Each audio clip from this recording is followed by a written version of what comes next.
It's much shorter than 300 paragraphs. Hey guys, welcome to episode 26 of the Reels and Heels. As you see, it's just me. Nicole will be here soon, but I'd like to introduce our new intro that's created by the awesome Jay Bauer art. So here we go.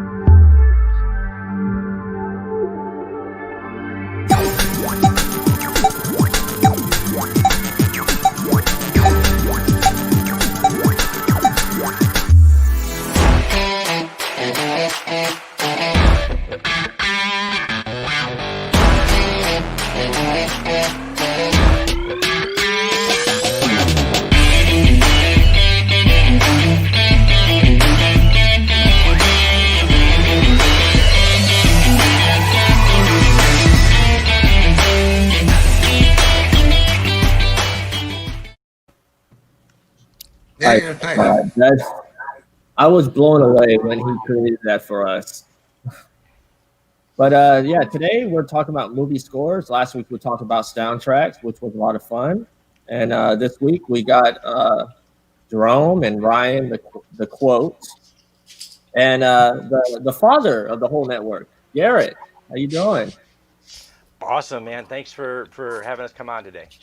Yeah, and we're also joined by a very special guest who works in this field, Dennis Tanay. Is that how you say your last name? It's Tenny. Nothing pretentious. Yeah, no Tanay, no Colbert. We were going for that maestro feel. Tenay. Lower class middle Irishman. That's all you got here. So how's everybody going on this Saturday? I am doing grand, my friend. I'm this is like a new experience for me. This whole 2020 digital chatting at a screen and seeing other people. It's fascinating. It's like finding something shiny. So before we get into the main topic here, we want to kind of dig into your work. And one of my favorite horror films is Night of the Demons from, I believe, what was it, 1988? It was somewhere in the 80s. 80s are kind of a blur, my friend. Kind of a blur. We had talked earlier in the week about how I just loved the music that you created for this movie. It was fun. It worked really well with that film, and a lot of people think that the open, which was the animated titles, which was really cool. And I know the guy who did it, and I can't think of his name. I think his name was Kevin as well, like my brother. But that was the last thing we got. We had the whole film cut and mixed and in the bag, and they took their time getting the titles together. So that was the absolute last thing I scored on my movie, which is kind of weird because normally, like, you take the theme and then you work off that. So the rest of the film is just kind of a mishmash and hodgepodge of noise. The soundtrack, the score is, my brother said that he wanted a circus in hell. I said, okay, we got you. I got you right here. I got DX7 synthesizers, FM synthesizers. I can detune them.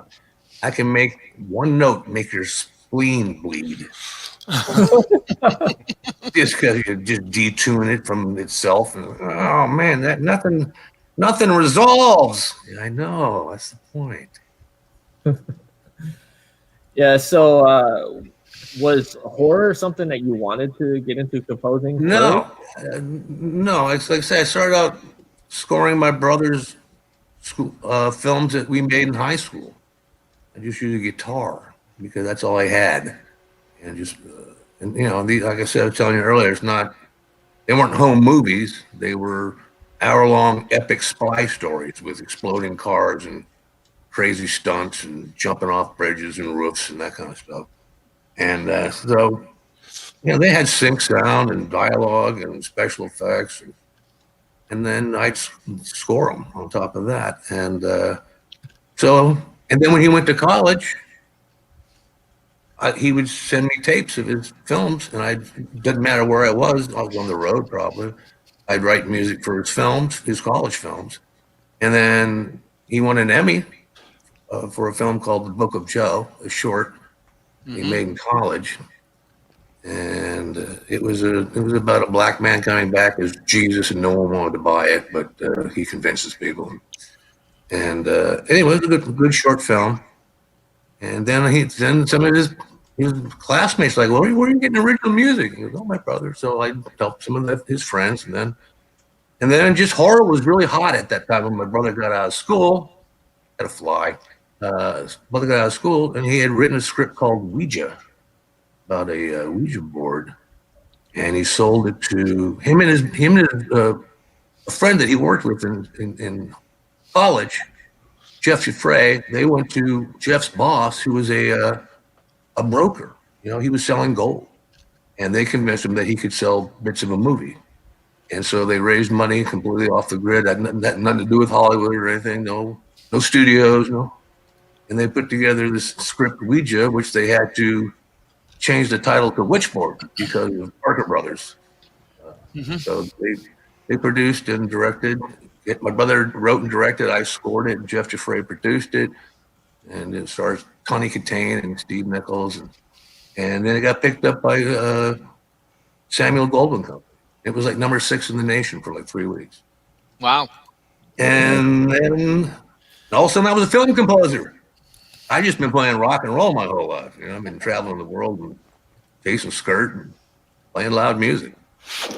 Dennis, you talked a little bit about kind of the mishmash that is a horror score.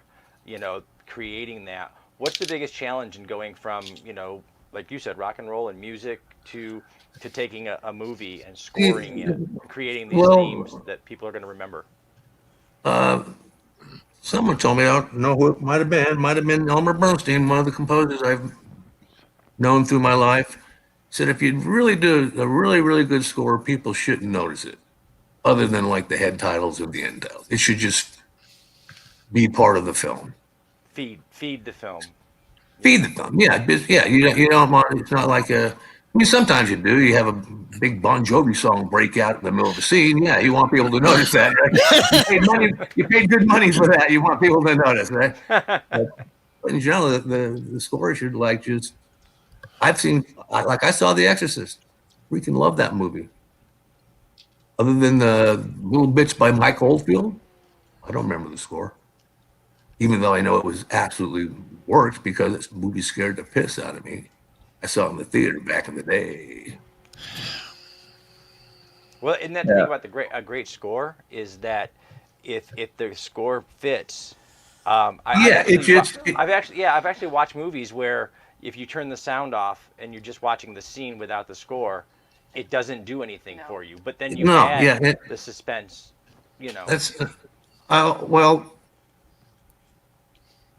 When I would get a movie back in the day, like Night of the Demons, we'd see the rough cut. Half the shots are in black and white because they had to flip the shot, or they had to do some kind of optical on it, or a crossfade. They didn't want, these all work print and beat up, and sometimes just a slug in the thumb saying head explodes. So they were absolutely not scary before you got the final effects in, got the final score in, got the sound effects in, which is a big one. Scary movies like live on sound effects, man. Yep. You gotta, I don't know how many cabbages died in the making of it. Hams also, hams and chicken bones. Hams, cabbages, and you got a finger break, you break out your carrots, So it's all one big conglomerate, right? I mean, I saw, what was it, Elliot Ness or The Untouchables with Kevin Costner, and the music was great, but it just didn't work. It was like, is this right? Did they use the right music? I think it was Ennio Morricone that yeah, it was Ennio. And it was some cool stuff. It was just like, this is not 40s gangsters. It just doesn't. Every time the music would start, I'd go, what's that? Oh, I'm watching a movie here. What is that? What is that? Yeah, but his piece for The Good, the Bad, and the Ugly, you can't watch that film. Oh no, yeah, you could. Those films would be unwatchable without his music. Yeah, No, not unwatchable, but you know what I mean. I do exactly. It's just it's not the same. I mean, I think a good score heightens that emotion that you're trying to get in that scene. Absolutely, and it's and you know I've been a songwriter my whole life, so I can write a sad song, I can write a love song, I can write a rock and roll song. So you know I've learned just through that how to manipulate music. What's going to make you happy? What's going to make you sad? What's going to make you cry? Or what's going to scare that Let's crap see. out of you? Right. Yeah. And that, in large part, is just volume. You know, it's you have a little piece of tinkly music going. All of a sudden, you turn the corner and there's a zombie set, and you got big violins going. Yeah, that's just strict volume. But it could be someone. It could be a cat meow and scare the piss out of you. Mm-hmm. Can I say piss? We just had our friend Randall hop in here. How you doing, Randall? I think he went Ryan, crazy on us there. Ryan, your Brian. audio's going a little wonky, man. My audio's on wonky? Yeah, Brian. Yeah. Yeah, it's gone crazy. It's doing what it was doing earlier. Yeah, he just added a new part to the score of Yeah. Reels and Heels. He just, yeah. Dennis, your advice was taken so seriously that Brian just went for He it. went for it, man. He's like, he's selling it. He's selling it. Yeah. How about now? Is it okay? Yeah. now? Yeah, you're That's much back. better. Sounding All right, good, I'm brother. just using my laptop mic today then. All right. So I know the reason why I invited Randall to this is because he's always posting about scores. He is, what do they even call people that collect scores? Scorekeepers? I don't know. I like that. Oh, Well, He's always talking about like the sound, the soundtrack scores that he's bought, and I know he has a stack of them. I know Jerome, since he's older, you have the vinyl and you have some CDs. Yep. Randall, do you have any of the vinyl or just all CD? I do. The sad thing is I don't really have a working record player. If I did, I would be listening to the records. But like I picked this up recently. Let me show you real quick. Yeah.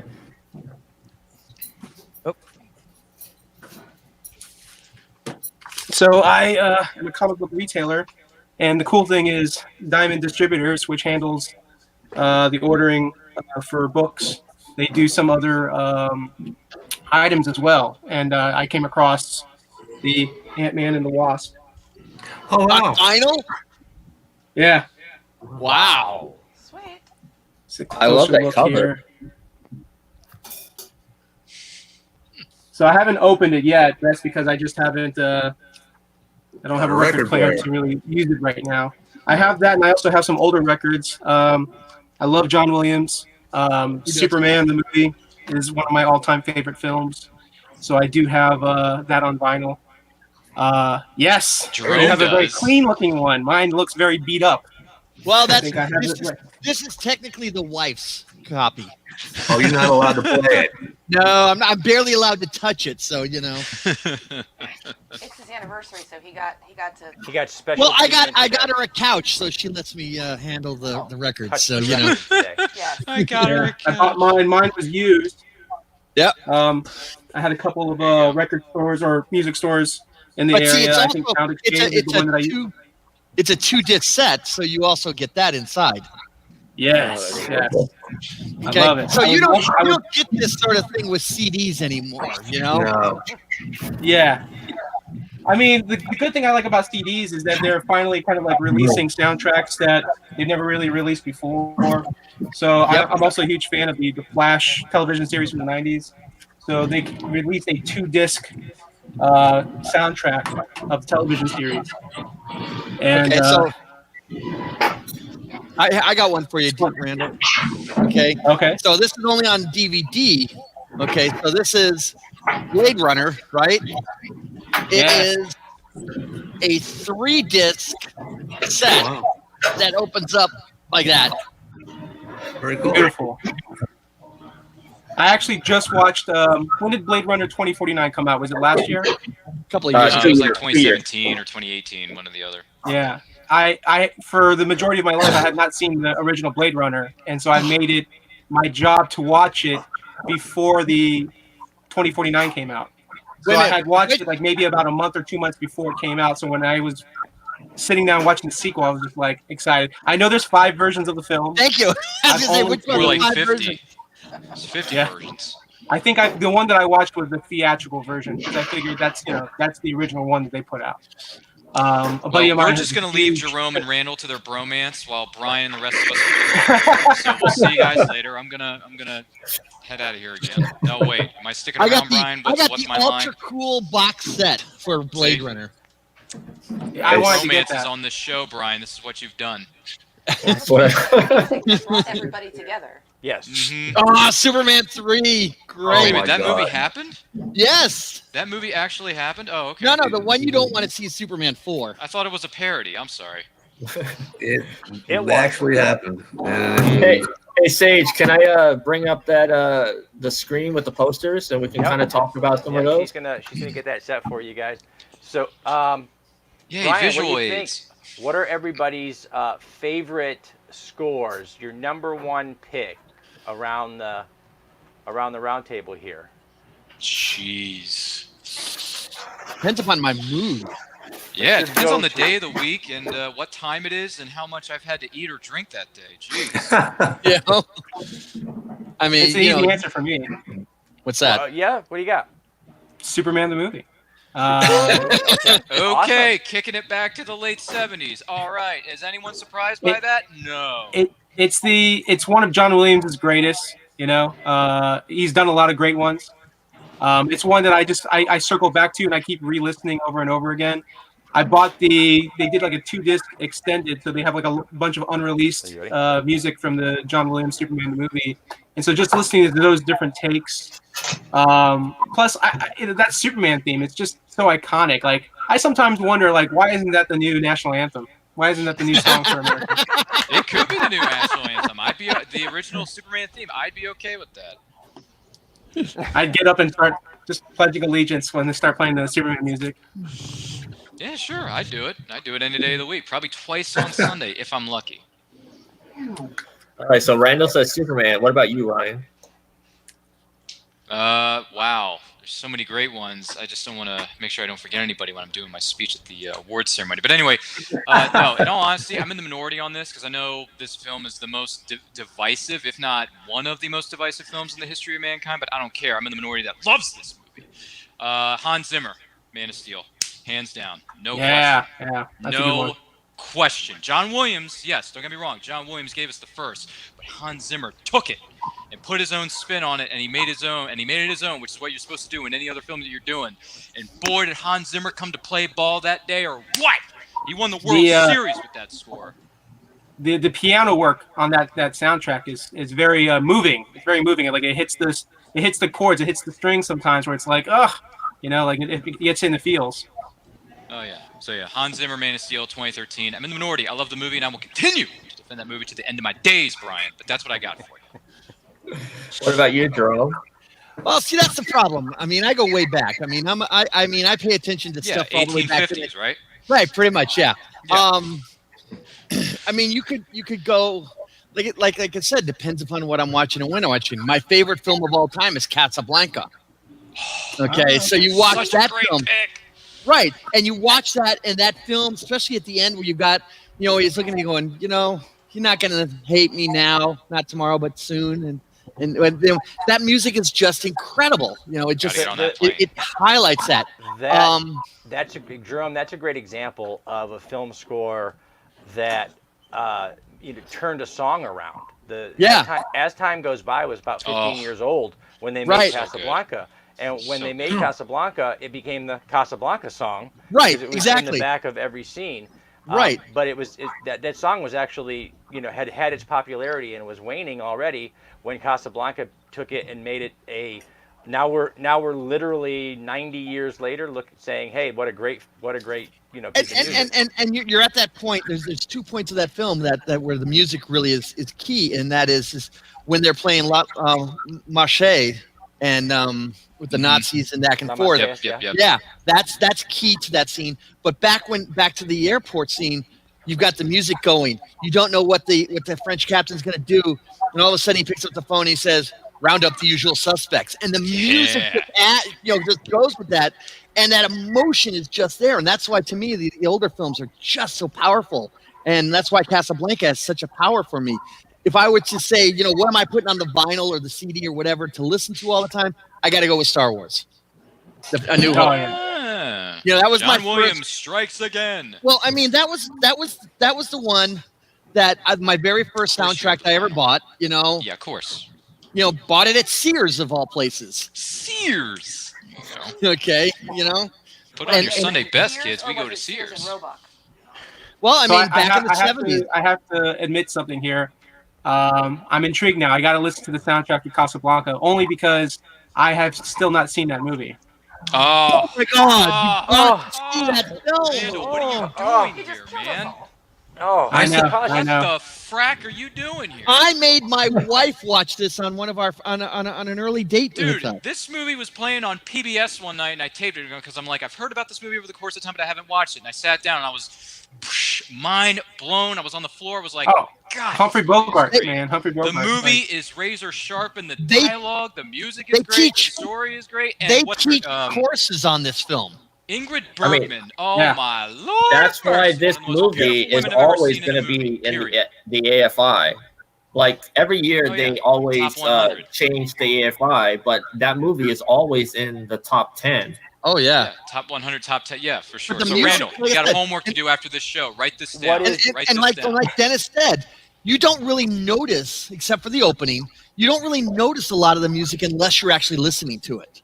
Okay. Right. No, you hear it on the third and fourth watch, right? Exactly. Or I paid attention to it after watching an interview with dialogue John Williams. is so sharp, and it's building the whole time. The underlying theme of Casablanca, of course, as time goes by, we hear it played in its in its proper form one time when Sam plays it. Right, but it's not just that song though; it's the rest of the music. But it's constantly running in the background, as Dennis said, invisibly running in the background. I mean, so it brings you up and it takes you down. There's the scene where Ingrid Bergman sneaks into Rick's, and you hear that music, and that quiet little music of her trying to sneak across and get past the Nazi curfew and all that. I want to get that poster one day. Oh. Because I have a different How poster. would everyone but feel it's if they not ever that remade Casablanca? Sacrilege. No, they're not going to. They're not going to. They have tried. They made a feature length for TV in the late 80s. Yeah, I saw that one.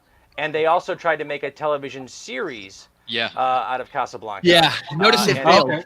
And both of those things were met with, were disdain, universally disdained, and not because they weren't good or the acting wasn't good or the story wasn't good, but because Casablanca holds that iconic place in our minds. Have you ever seen Barbed Wire?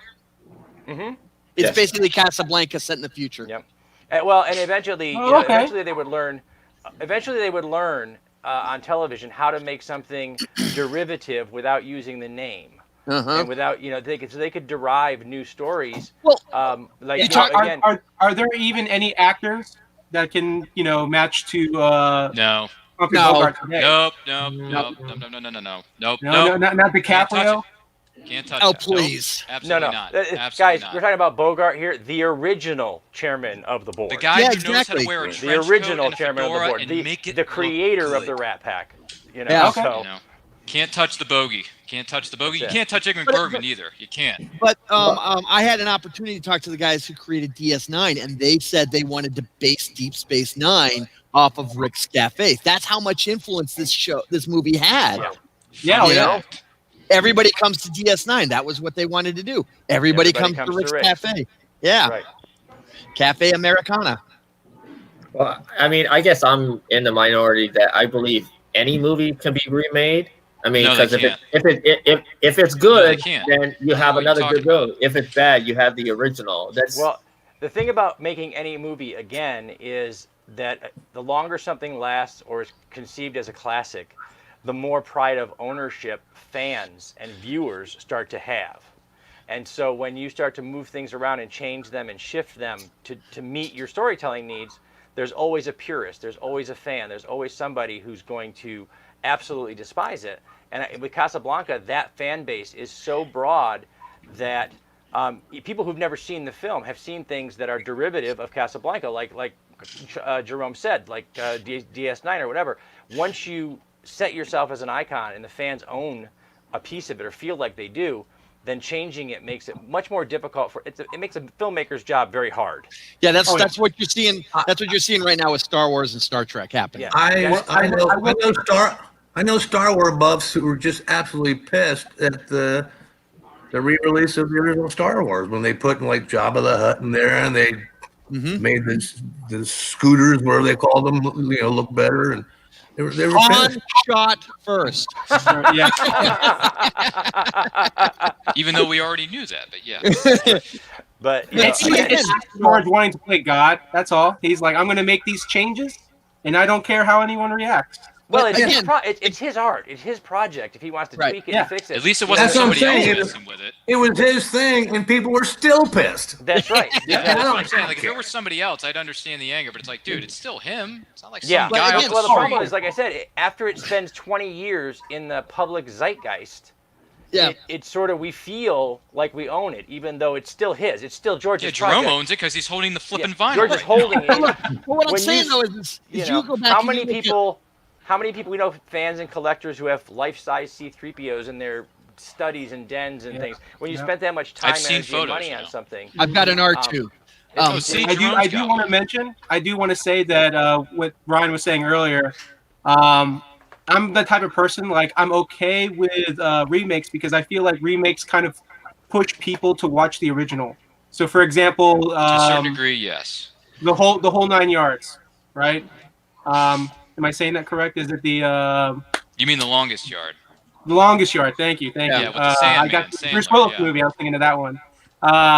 No, the one with Burt Reynolds, the Longest Yard. Like, I had never seen the original, and when I saw that Adam Sandler was making a remake of it, I was like, I have to watch the original. I have to have something to compare to it, like, to kind of like understand or maybe get the references.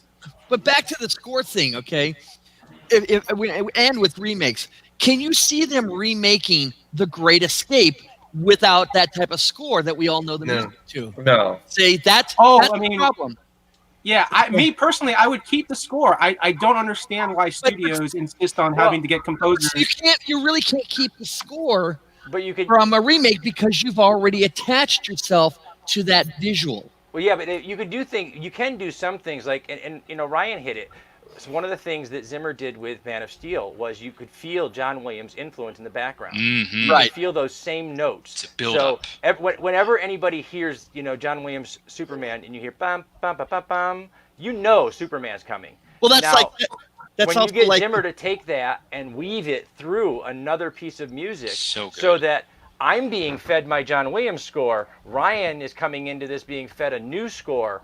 We both are sitting in the theater and we're just enthralled by what we're seeing because it's implied that Superman is coming because John Williams is in the background just ever so gently. right. They did it in Smallville. When Chris Reeves came on the screen, and that's all you heard. You heard those first bars. There's Bum, that bum, picture I bum, emailed bum. you 2 seconds Boom. ago, Brian. So But that's and then you it can be also- done. It just needs to be done with care. Yeah, I mean, there's also that like Dennis was saying about the theme music. Okay, I mean, if I go, you know exactly that I'm talking about Bond. Yeah. Okay, and that guitar riff is throughout what they got now 20 films, and you Yeah. always hear that guitar riff somewhere in that movie, so that you know you're identifying that franchise. I just have to say, when guys get lucky, and I want to ask Dennis about this because here's an iconic score everybody has heard of. Everybody knows it when they hear it. Nobody can help themselves, and it's pure, unadulterated luck. 2 chords. Bum, bum, bum, Yeah. Oh yeah. Yeah. Hey, I'm up here in Massachusetts. You know, we I know that will one. not. I will not. 2 notes. 2 notes. even I will 2 not take a chords. shower 2 if I hear notes. those music. If I hear that music, I won't go near my bathtub. Bruce the It's shark. Bruce the shark is terrifying, coming, Brian. and it is pure, unadulterated, just brilliant luck Once that again, somebody John could say, Williams. "Let's do 2 notes." And see if it goes for 50 years, scaring the hell out of people. Yeah, Again, and it the does. genius of John Williams. Goes back to Yeah. J-Dub. JW, It go- John you- Williams. you- He doesn't you can't, quit. you know- Okay. That's what he's doing. Yeah, but I mean, like, all right, it's with what you're saying. Okay, think about what Bernard Herrmann did. Okay, you guys are horror films. Do you know what he did that made iconic history? Think shower scene. Psycho. Oh, Okay, right. You know, Yeah. Dennis actually alluded to that earlier because he said Yeah. you take that violin and you go, Yeah. and everybody just Everybody's going. Yeah, I'm not taking lose a your shower for mind. the next You week. can't Still help a it. great Hitchcock movie, though. I can only Yeah. here. You know, I have a theory here because this is how important score music is to the films.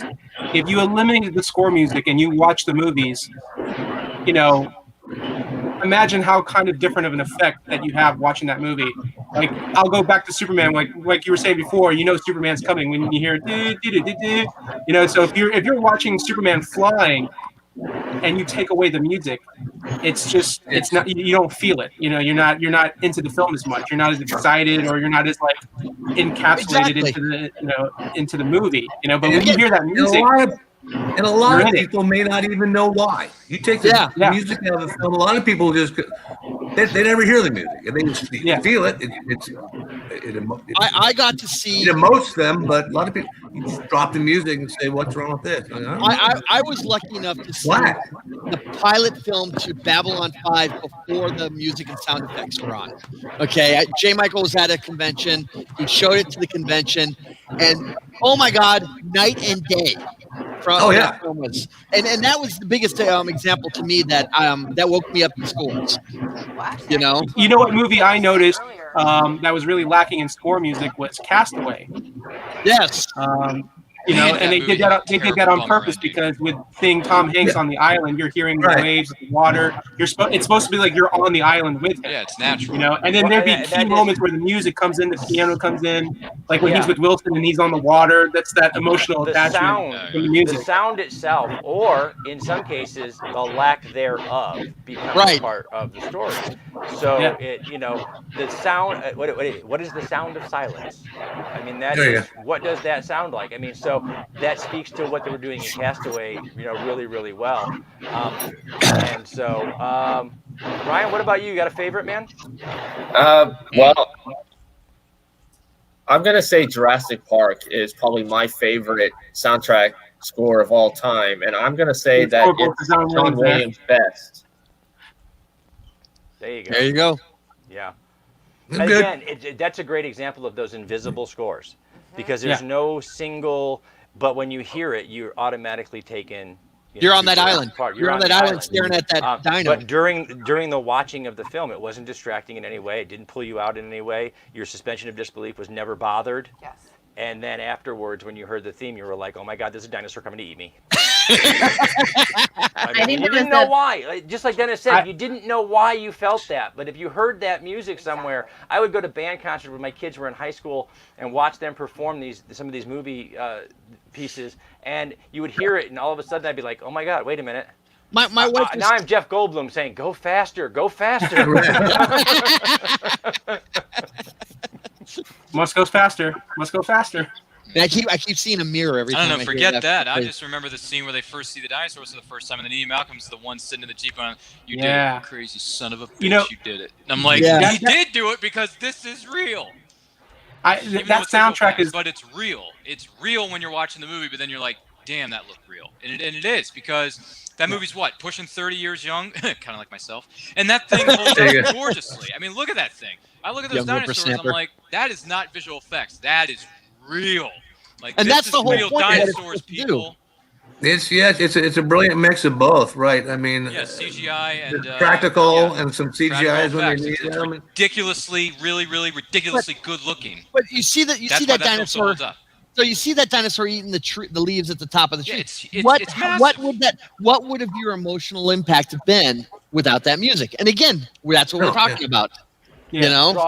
That sense of wonder that draws. Yeah, you you in. would have Yeah. just been going, yeah, that's a cute dinosaur. You put that music in there, and now you've got chills, Oh. and you're like going, Yeah. Dennis, I want now there. you're That's Dennis, real. what comes to you when you get something? Somebody says, "Okay, you're going to do a score, for this, horror film or whatever." What do you get? I know you get a lot of previs stuff. What are you looking at when you're Well, scoring? in my world of the B slash horror movie slash just lower budget films, they lock the picture. I usually don't. I might see some screenings where they're still, test screenings where they're still cutting on it. But me and my company, we didn't start working on anything until they locked the picture. That is to say, this is it. The picture ain't changing. So you get to see it as we're talking about, unadulterated with music, and then You get the final cut. You have to use your We imagination. get the final cut, not necessarily every shot, but it'll be slugged for the length of a shot. Like maybe they're doing some CGI somewhere and that's not ready yet, but they know it's going to be 3 seconds. So we'll get a 3-second slug in the film and explanation. And a lot of times on the screen, we even say, guy's head explodes here, or Would you get the scoreboard, the storyboard put in there with that information also, so you get an idea of what you're looking at? No, just a slug. Okay. You just write for what you the see. cheap Chiron, because when I first started out, they were cutting work print back in the day. Right? They actually had, and you got scratched up film, and you just got. They put it off on videotape with time code even back in the 80s, so you could work off a videotape. But it just looked like hell, just a one light transfer, scratched up work print, slugs. But they didn't hand it off to the sound house or the composer or anybody like that until that film was locked down, because once you're already you've gotten all the sound effects cut, the composer's done the music, they've walked the Foley, they've shot the ADR, all those parts are put together just to say, you know what? I think we need 3 seconds more at the end of this shot. Can you do that? The producer would kill a director at that point. At that budget level, yeah. Nicole, the cost rolls downhill exponentially. Nicole, welcome back. Hi. Nicole came in a little bit late, but do you have a favorite, Nicole? Well, because it's one of my favorite movies of all time, is E.T. Yeah. Oh, yeah. Again. E.T. Again. But I have to agree. Home. But I have to agree with Brian about Jurassic Park, though, because the sound effects kind of became merged with the music. It wasn't like you were trying to hear the music over top of sound effects. So it was like when you heard the Tyrannosaurus come, there was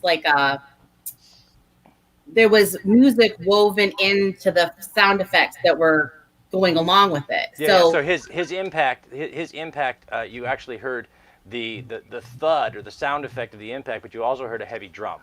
Yeah, you felt it. That you felt. Yeah. It was able to resonate, which is, as Dennis is doing with his, see. So those are great. Some iconic shots. Well, I think you alluded to it earlier, where they're driving off in the Jeep and they got the close up of the rear view and it says objects in mirror are closer than they appear. Yeah. Oh, I mean, if you great look at shit. you look in Star Wars, and how many of us have remembered the scene in Star Wars where Luke Skywalker is standing on his farm, staring at the dual sunset, and he's got that music going in the background. Yeah. My wife tells me that every woman she knows wants to run through that screen and just hug him during that scene because of the music. Well, let's face it, Luke does need a hug a lot of times. He does spend a lot of time needing a hug. My go-to, again, when I think of these scores, I think of music that when you don't have the movie in front of you, the image pops into your head as soon as you hear Absolutely the score. And my go-to, that I picked, and there's so many. Everybody said the same thing. How do you pick just one? And I couldn't do it either, but I did try, and I went for something that is absolutely iconic to me. The movie was the first of its kind. because it transitioned us from one type of movie to another type of movie, and that was Francis Ford Coppola's Apocalypse Now. And his use, Carmine Coppola, who did the score that we saw on screen, and his use of Ride of the Valkyrie from Wagner was brilliant, and it transitioned from a pre-Vietnam era sort of war picture, which was John Wayne and Audie Murphy, and the heroes going in and I'm gonna kill the commies today, and you went from that. You got this new gritty war movie that showed you the darker side of war. And without Apocalypse Now, you don't get Platoon, you don't get Saving Private Ryan, because you don't get any of these movies until you get over the fact that war is not just glory, it's blood and guts and horror. And Apocalypse Now kicks that off. Well, they started that with films like The Dirty Dozen and stuff like that. They started showing you that they use The Dirty Dozen. That people die. The use of bad guys as good guys, the anti-hero, was great. And then Apocalypse Now put it into perspective, where you saw blood, guts, explosions, death. And you realize that it's not all, running, Audie Murphy rushing into battle. Now it's actually dead. People are dying.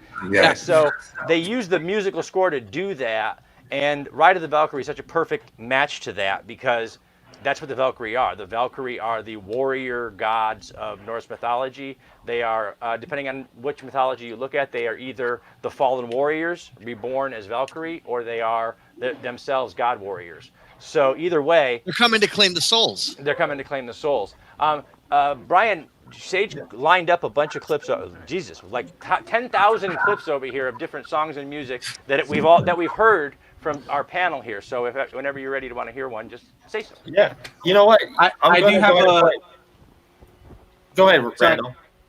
I do have a confession to make. I also have not seen Apocalypse Now. Great, I'm not the only one. Oh, ding, ding, ding, these ding, kids. shame. Ding, ding, ding, Jared, ding, shame. how are Randall, we hanging out with these kids? Thanks for bringing that up, man. Thanks for bringing that up. I appreciate you. Well, Jerome and Dennis and I, that was our different eras, those were our guys. generation. Different eras. Yeah. But in It's a generational thing, my Randall. We're gonna defense, learn that a lot as we go through life. It's a generational thing. It's a generational thing. That's right. Yeah. Although you don't get a lot of what's in the modern generation of filmmaking and music making unless you go through the stages that we're talking about here. Yeah. Again, you can't get to Man of Steel if you don't go to Superman. You can't. That's true. You just can't get there from zero to hero. You have to go through somewhere. So we have, we have clips that are ready. What do we got up? What do you got a cajillion. We got a collage. That's what you got back there.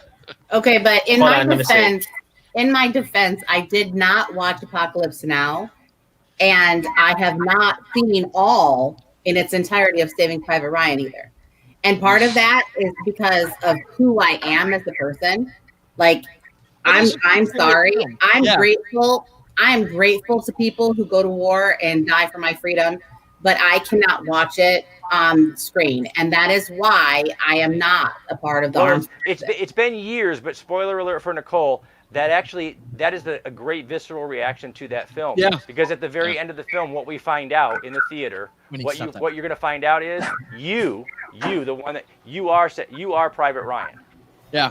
Because that is the whole point of the movie, is to show you to be grateful for those that made their sacrifices. Yeah. And the final scene of Saving Private Ryan, where Ryan is in the graveyard and he looks and he says, "Tell me I'm a good man. Tell me I've earned it."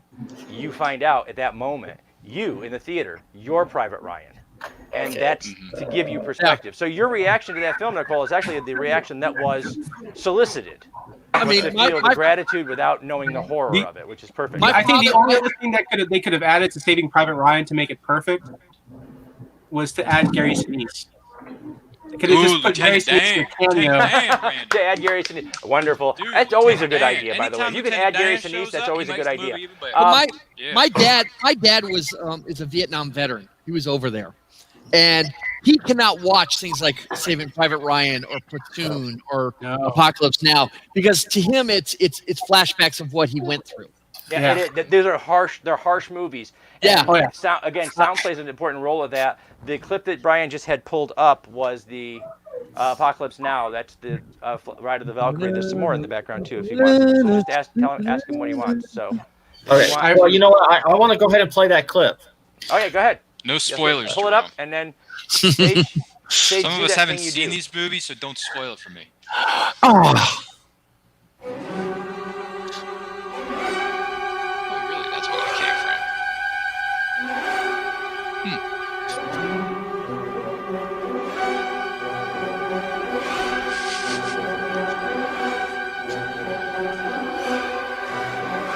Now, in fairness, everybody, these shots were selected from the movie. This is not the order that we see it off the top of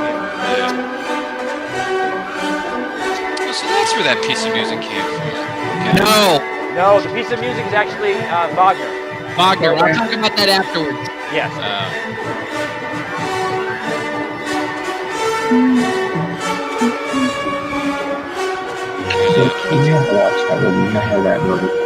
Okay, guys, this clip is actually 9 minutes of movie clips. So, and it'll spoil our two youngins who haven't seen it. Oh, yet. no, you can't throw too much more. So go ahead and Brian, put that one down, and she'll get the next one ready. Okay, so the piece of music you're listening to is from the Das Rheingold opera by Wagner.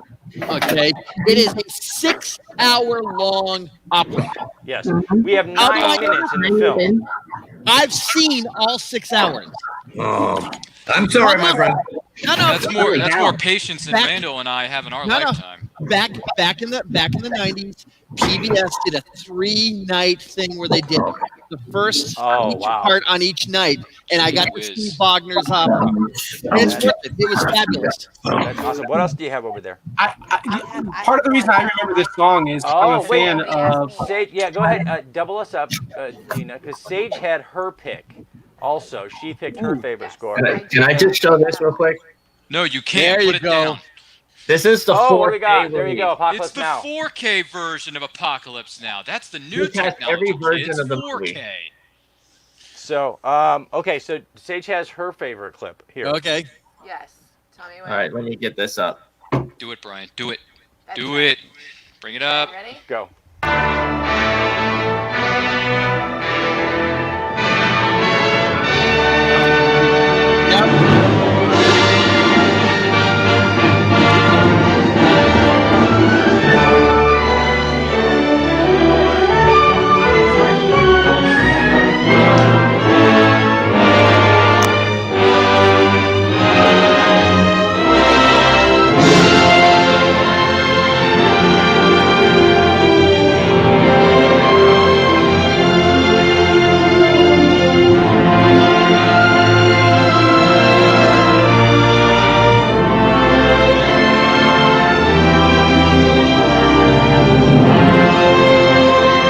All right, there you go.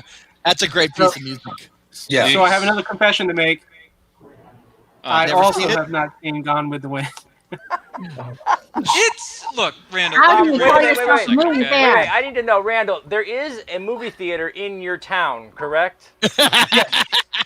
Is there a streaming service? And you in do your have area? cable. There's a cable. There's a cable company present. Cable, yes. Cable. Okay, I'm just checking to see because I would get it if you were like living out by Grizzly Adams somewhere. Another reference I that was you looking probably at don't Goonies. get. I'd be one of those people that probably never saw Star Wars. Which look. another confession to make. Yeah. Just kidding. I've seen Star Wars. Of course. Okay, I was gonna say, Randall, let me be real with you for a second, brother. I saw this movie in a theater when we released it in my neck of the woods for an anniversary screening, I think it was. This movie, don't get me wrong, it's scored well, it's acted right, the scenery, the way it looks is nice, but overall, it is one of the most saddest, depressing movies I've ever seen in my life. And I'm telling you now, Randall, this is one of those movies where if you watch it once, you're done. Don't ever watch it again because it will rip you. My sister-in-law's favorite movie. She watches it every year. And Much Ado, guys, you guys can read on the internet today or whatever. There's much ado about this film because while this film is wonderfully scored, beautifully acted, wonderfully directed, the cinematography is amazing and for the time groundbreaking. Still spectacular. The story itself is what you could, if you were to classify this film, it's not a historical drama, it's a fantasy drama. Oh, yeah. Their depiction of the Old South, Margaret Mitchell's depiction of the Old South, is not the Old South. And there's a lot being said about that today. about the difference Yes. between the depiction in Gone with the Wind and the fact of the Old South. There's a giant disclaimer at the beginning of the film now. There's a giant disclaimer at the Yeah. beginning of the film now when they put it on HBO Max. Yes, there is. Yeah. Oh, I HBO heard Max, about that's that. where it is. Yeah. Yeah, and So- it's an amazing film. But one of the histories of that film is before they released it, like any other film back in the day, they would they'd do a quick test on it to see how audiences would do it, and they hadn't finished the score. So what did they do? They slapped the score to Beau Jest on it. Think about that for a moment. If you ever seen the movie Beau Jest, Yeah. there you go, Garrett. Okay, and it still raged popular. People loved it. Why? Wow. It was a popular book too at the same time. Yeah, Right. it is. It was a best-selling novel way. And it before. had a built-in audience. Yeah, there was a then- built-in audience for that too. Then they added the actual music that we've just heard, What else and got? that movie was what Star Wars was to us, how popular it was, or So, to whatever film. Here's guys.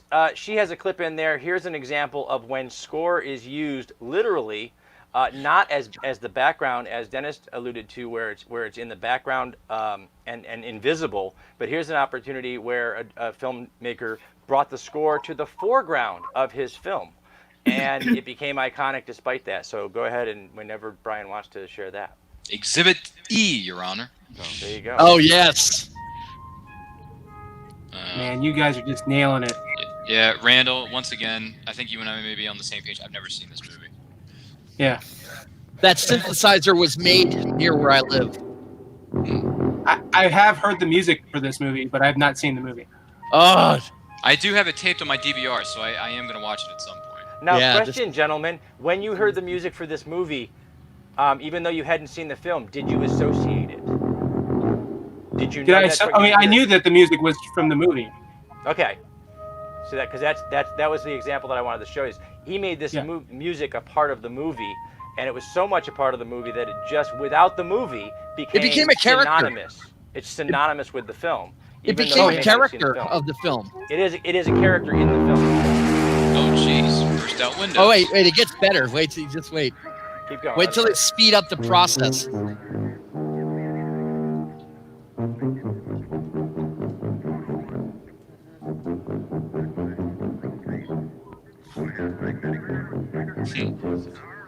You give 6 quavers, then pause. She sent us 4 quavers, a group of 5 quavers, a group of 4 semi-quavers. Yeah. Yeah. Okay. You gotta go. That's good. Yeah. Well, That's Yeah. good. But there's an example of where they actually pulled the music out from the background and turned it into a character on its own. And even without seeing the film, as Randall said, you hear those notes played in those order, and you automatically this is the Close Encounters. This is. Oh heck, this they is- were going to use those 5 notes in Toy Story. Yeah. You know, it's a very funny example. I love spoof movies. There is a spoof film. Basic. Gosh, I can't remember the name of it. I know Armand Asante's in it. Oh, Fatal Instinct. Fatal Instinct. Fatal Instinct. Thank you. Yeah, I thank grew up you. watching that movie too, man. Yeah. That was And- our generation, guys. Yeah. No. There's Keep a up scene.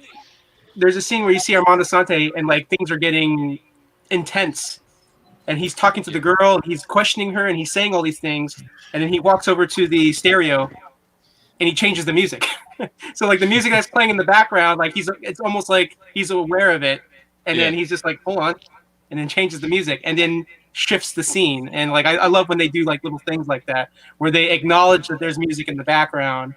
And like it's almost like breaking the fourth wall. Now, not according to Close Encounters of the Third Kind, but for the spoof film, like when they do stuff like that, I kind of enjoy that. I always get like a little. Well, look at Baby Driver. Okay. Yes. You Oh, don't yes. You don't get those scenes, in the chase scenes, the gunfights, without that music. You put that music in, and it's a dull film. Yeah, you're hearing the music from the protagonist, 'cause Right. he has the music playing, and so like everything that's happening, and like I love how Edgar Wright said that as he was making this film, he wrote the film around the music. Like he would hear the music and he would picture the scenes, and then that's how he wrote the film. And So again, we're back to emotion. Yeah. Again, everything is emotion. I think I read something about that. The Kingsman too. They kind of Yep. shot the that church scene. Was that the original one or the second one? Where that was the first one, yeah, the first scene. where he Yeah, just Freebird. and Yeah. they kind of cut it to that. Yeah. I don't know if they shot it to that, but music didn't go in later. They cut the music in and then cut the scene to that. Messed up Oh, scene, yeah. let me tell you. That'll require some therapy. But, I haven't Yeah, watched much of the soundtracks. Brian and Nicole, we have Dennis here with us. So Sage went and got a piece from one of Dennis's projects, and one that Nicole had pointed out from the Leprechaun movies. I think she's got a Leprechaun 3, 4. Which one do you have? 3? You have a Leprechaun 3 clip.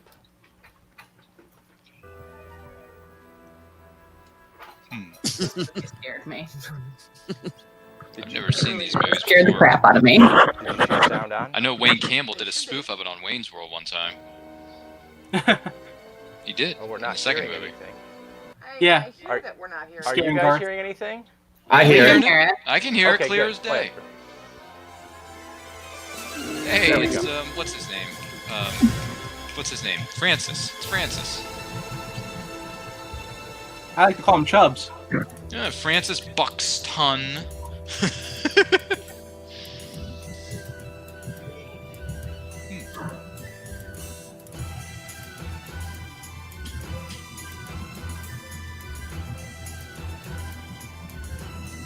Oh, they ride tricycles. The music is really cool for this movie, but this movie scared the crap out Oh, of that's me one way to when I kill a was guy. kid. That is. Woo. It is. This is one of those. This is a great example of one of those things where the music kind of leads you to that, happy, lucky charms leprechaun, and now you have to look at this guy though and be scared. Yeah. It's disarming, I think, is the word I'm looking for. So by the time Yikes. Ah, Jeez. some YouTuber had a really good time clipping this together. Yeah, there's a lot of YouTubers out there that have a little too much time on their hands there, Johnny. That's someplace. Woo! Creepy crawlers crawling around in That those was quite a few scenes. different Leprechaun movies there. Yeah, he put a lot of clips from the different movies in there. How many are there? Are there like 30 Leprechaun movies? I did 3 and 4, and then I know they did 5, Leprechaun in the Hood. And, Jeez. Wasn't Jennifer Aniston in one of the Leprechaun She films? was in the first first one. I time. think she That was was, her wasn't first. she? I think that was her first film role. Yeah. Yeah, first Wow. Maybe her first role in Hollywood. I don't remember. Everybody's got to start somewhere, folks. Oh yeah. Yeah. So we were talking about Night of the Demons. Sage, you want to pull up some stuff from Night of the Demons? I can do that. You got And it. you want to put me Yeah. into more She's gonna go therapy, find Brian? something. All right, cool, I great. gotta find some Night of Let's the scare I Demons. have the a Jesus favorite out of me. scene. You have a favorite? I have a favorite scene. Yeah, Oh, what is it? Linnea Quigley and the lipstick. I know what you're talking I don't about. know. I don't know if you can show it. Oh. This is a, Maybe as long as we keep it short, we can show it. I don't know. If we can is it show a it all. family film issue? Yeah, it's a family. What I thing. love about the fact that I actually like when Brian shows me like obscure things that I would have never watched on my own, and then when somebody says something and I actually get the joke, like when I get the inside, like I'm like I actually get it. I'm like, huh, Oh, you're like Captain America. I get that reference. I get that reference. Yeah, I understood that reference. Yeah. His Night of the personal Demons- Very flying often I monkeys. don't. I'm like, Clips to it's this or lost just on me? me. Night of the Demons was intentionally scary and weird, and as was That's the what I original still like Leprechaun. But like because I'm sure the the sound- 2 Leprechauns I worked on were just they were gory, but they were silly and funny. So Yeah. they weren't trying to like scare you to death. Yeah, but it scared me. the third one took place in Las Vegas. It's Right. it just So I don't And know. the The last fourth time one movie is- scared me. And the 4th one is Leprechaun in space. Yes. Wow. in yes, I space. saw. Wow, I that sounds actually a I little haven't familiar. seen the film, Didn't but I Jason actually go did into see space? that poster in I think Netflix not long ago. Yeah, it's Leprechaun got in like the space. lunar module and Yeah. Leprechaun. That's Wow, so we that's- got that's leprechauns in great. We're space. not We got taking- Jason X in space. Hey, Yeah, I don't think Jason, we can take our come on. monsters to space with It's us. a knockoff of Aliens, is what it is. It's a knockoff of Aliens. Aliens. Everything the is just a little bit more scary in space, though. To be Here completely we honest. go. Here we go. Blessed be the sinners, Whoa. for the day of atonement is at hand. You know, we really must have taken a wrong turn somewhere. No one would give a party out here. Did not take any wrong turns, okay? I know where Whole House is. It ain't far from here. Heard stories about They this place did ever do a since I remake was of a this kid. film, right? The Hall family met a pretty gruesome end, didn't they? Yeah, it wasn't very good. As a matter of fact, it was on Halloween night. One of them went crazy and slaughtered the entire family, then committed suicide. They could never figure out who did it. Too much blood and guts. You hear it building. I can't believe we're gonna party here.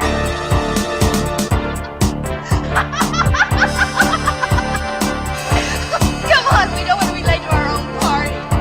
You did remember to invite some cute boys to the party. Of course I did. And we're gonna scare the shit out of them. All right, dude. Andrew, that's Angel is a weirdo, plays it cool and alone, but she's hosting a rager at the funeral home. Whole house. I think I'm gonna have to go watch this film now. Yeah, because this score is pretty darn good. It's intriguing. It sucks you in. Yeah, All right, that- makes you that- learn more about the story and the characters. I dig it, dig it, dig it. This is good stuff. That's my music, but that's not me doing it. That's someone knocked that off.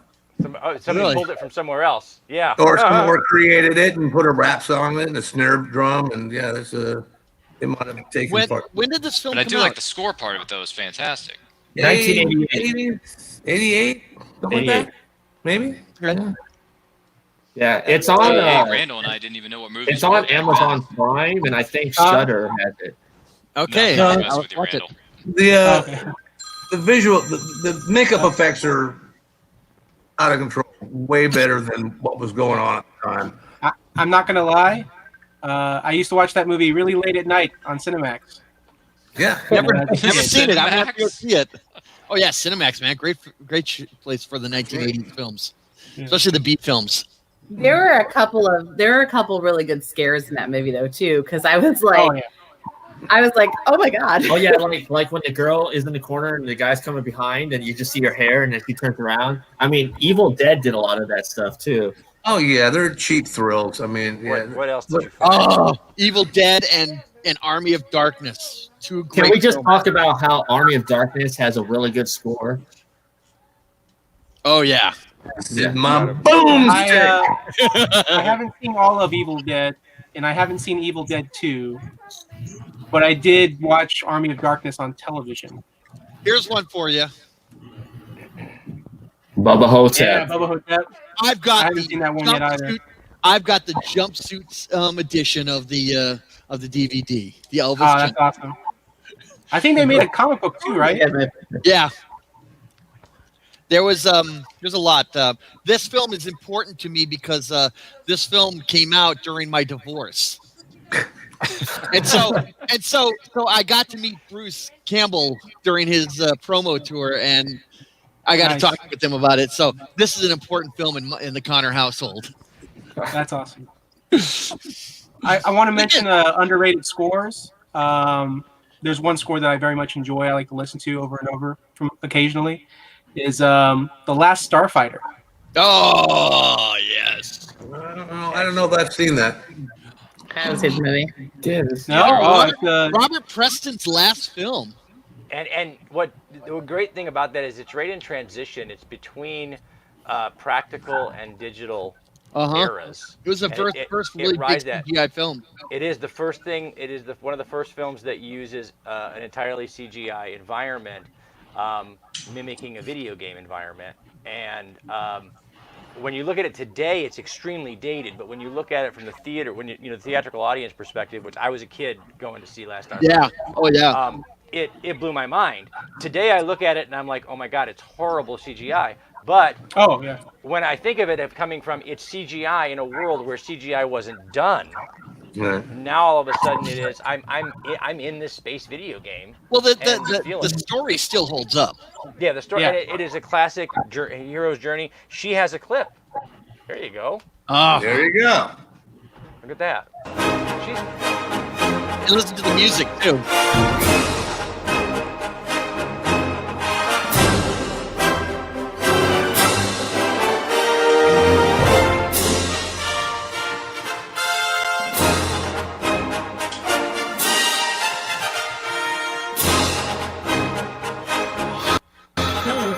I like that. Yeah. Let's do a movie night. Sign me up. Let's watch this. Yeah. Jerome had mentioned it. Robert Preston's last film.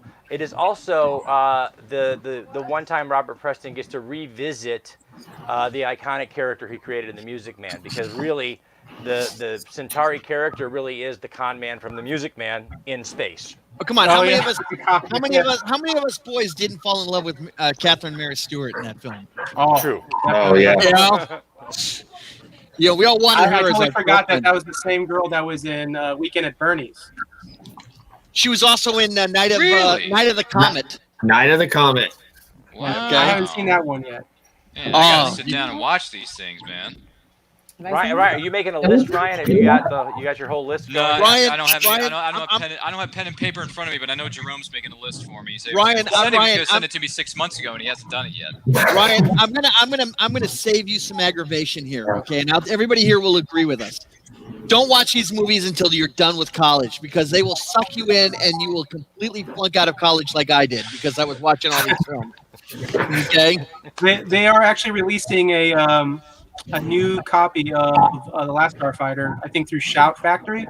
Yes, Shout Factory, great bunch of guys. Dude, Shout Factory's good. They're doing a 4K restoration, I think, on it. I already pre-ordered my copy. That's supposed to be coming out, I think, October or November. So I'm very excited for that. Even though I already have it on Blu-ray and I watched it on Blu-ray, but some of the hardcore fans I'm in this Last Starfighter Facebook group. And so like a lot of these people, they're just like talking about how like, oh, this movie's going to be this copy's going to be way better than Blu-ray. Blu-ray doesn't even matter now. Like, everyone's talking about this new copy getting ready to come out. Wow, Rando, you're really showing your nerd flag, man. Nerd culture. Loving that. You come on over and talk with us more about this kind of stuff. Loving that. Guys, we've talked about our favorite scores from individual movies, but there are pieces of scores, developed for character arcs or different points in the story that become iconic in and of themselves. Sage has one of those ready to go, and I know everybody in this room will probably agree. One of the best character arcs. Can you play it without showing the picture? Oh, yeah. No, you have to pull. Unfortunately, you have to pull the whole thing up. We're gonna be spoiled, Nicole. A character arc clip that owns a film. The rest of the score is brilliant, and we already talked about it. But this particular character arc, you can play this clip to anyone, anywhere, anytime, and they know exactly what you're doing. Oh yeah. Oh yeah. The theme song to Killing Nunley.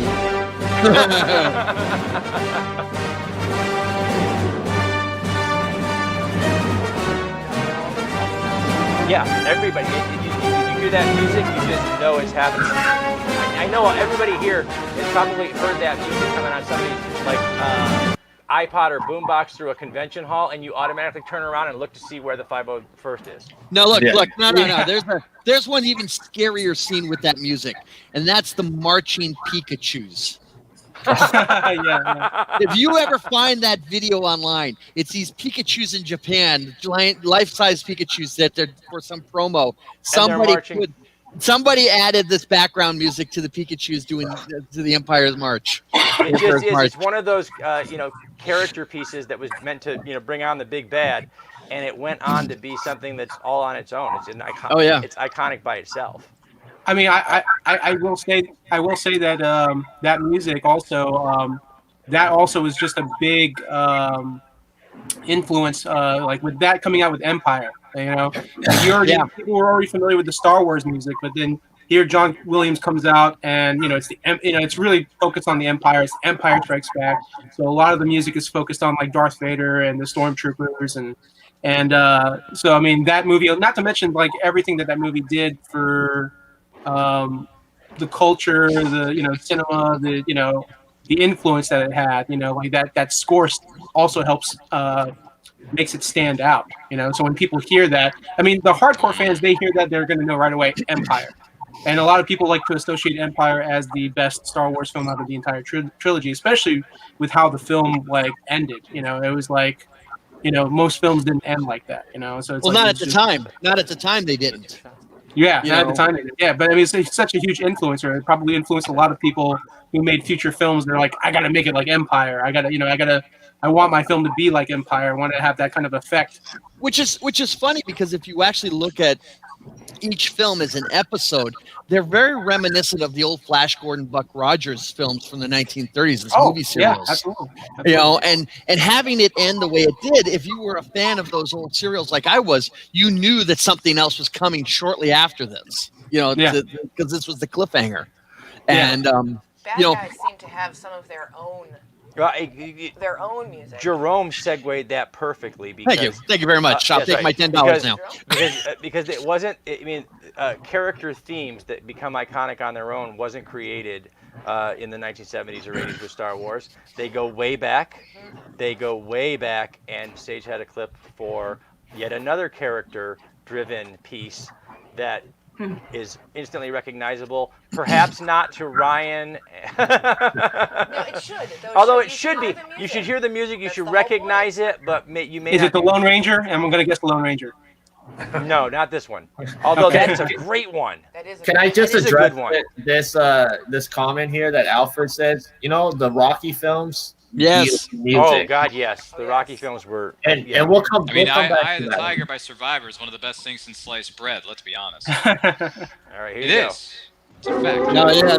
Oh man. Wicked Way to the West. Yeah, man. If you're gonna watch one of the two movies from 1939, watch this one. Not Gone with the Wind. Exactly. Oh yeah. Okay, so- Watch Wizard of Oz, not Gone with the Wind, because Gone with the Wind will make you want to do something you don't want to do. But Wizard of Oz, Yeah. I'll give you a little bit of hope. You know, that's a little sunrise there. My parents did a good job, and they had me watching Wizard of Oz as a kid, so I got to There experience you go. that. Yeah. So you were raised right. Okay. So was I, because my parents and my brothers. So had me watch Wizard of Oz. this is how the show, how it's iconic, because I can talk. So when we had a substitute at my school, and because my school's in a small town and our substitutes were like, they came all the time, so we all knew the substitute. So when she would walk in the room, that's what we would hum. So you guys are and we cruel. called her the Wicked Witch of the West. So later on in life, like when I had a assistant principal who shall remain nameless, it was the same thing. Like my group of friends would hum that same theme. So kudos to we're talking Good job, a lot Wizard of of Oz. we're talking Nice. a lot of films here, but I mean, there's also the soundtracks to television shows. Yes. Okay. yes. And the themes are especially important. But I mean, as a Trekkie, okay, I'm a serious Trekkie. You always had a couple of clips that were always the same type of thing going on. That would, like, during the fight with Spock or the Doomsday Machine, you know, that dun dun dun dun dun dun dun dun dun dun dun dun. You know, you'd always get that emotional.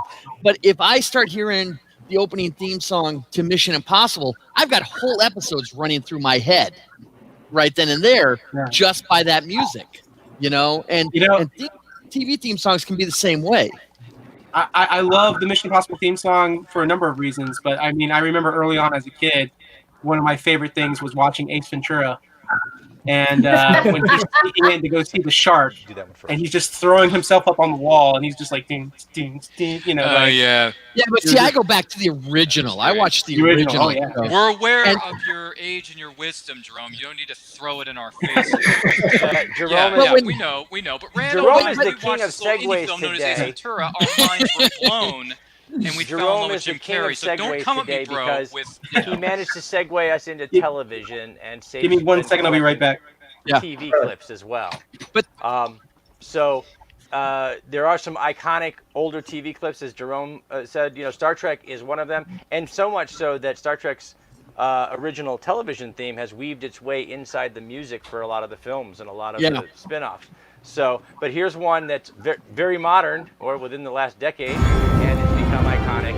It's the show where everybody dies. Everybody Yes. dies. Yes, when you hear this music, you know somebody should have died. It means Stephen Moffat, they are Tony, a bunch of people are sitting in a room, and you're all going to die. Everybody you ever loved is going to die. Yeah. It is a cool theme song, though. Kind of reminds me of Middle Earth. Yeah, it is. I think it's meant to be a little bit reminiscent there. Lord of the Rings. And what else you got? What do you got for TV? It's a good theme TV song, stuff? even though I've never seen the show. Sorry, Game of Thrones. You want to know? There was 2 cartoons that had really cool opening theme music, and that was the X-Men cartoon from the '90s and the Spider-Man cartoon from the '90s. I mean, Brian gets it. Yeah. Say what you will. Bonanza, for Christ's sake. Bonanza. Bonanza. There you go. Bonanza. Okay, but there's always for great theme music. There's Scooby. Yeah, find that. Oh, Scooby Doo, yeah. Scoob's there, Jerome. Scooby Snack. Yeah, there you go. But I mean, but you look at and you don't necessarily have to have the lyrics with the music either. Like if I hear the opening music before there's any words to the Scooby-Doo theme song, I know it's Scooby-Doo. Yeah, exactly. And that's I think everybody who's anybody knows who Scooby-Doo is and what the theme song is, because that thing's been around since what, the 1920s or something like that? 1969. Okay, sounds like 1920s from my angle, but yeah. Who requested Bonanza? Brian, Dennis did. Dennis did. Here we go. One that you know Brian, right away. we found Bonanza's opening. Oh yeah. Great, something I've heard of but I've never seen.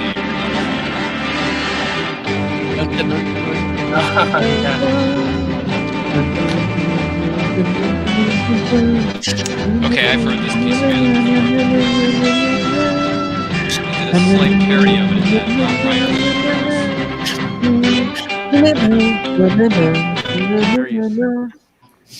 Another one from that time frame was Rawhide. Oh yeah, well they did that in Blues Brothers. Yeah. Mm-hmm. And Rawhide had Clint Eastwood in it. Yeah. Eastwood? Yes, a very young Clint Eastwood. Yeah, his first TV show. Yes, it was. I don't know what movie it's from.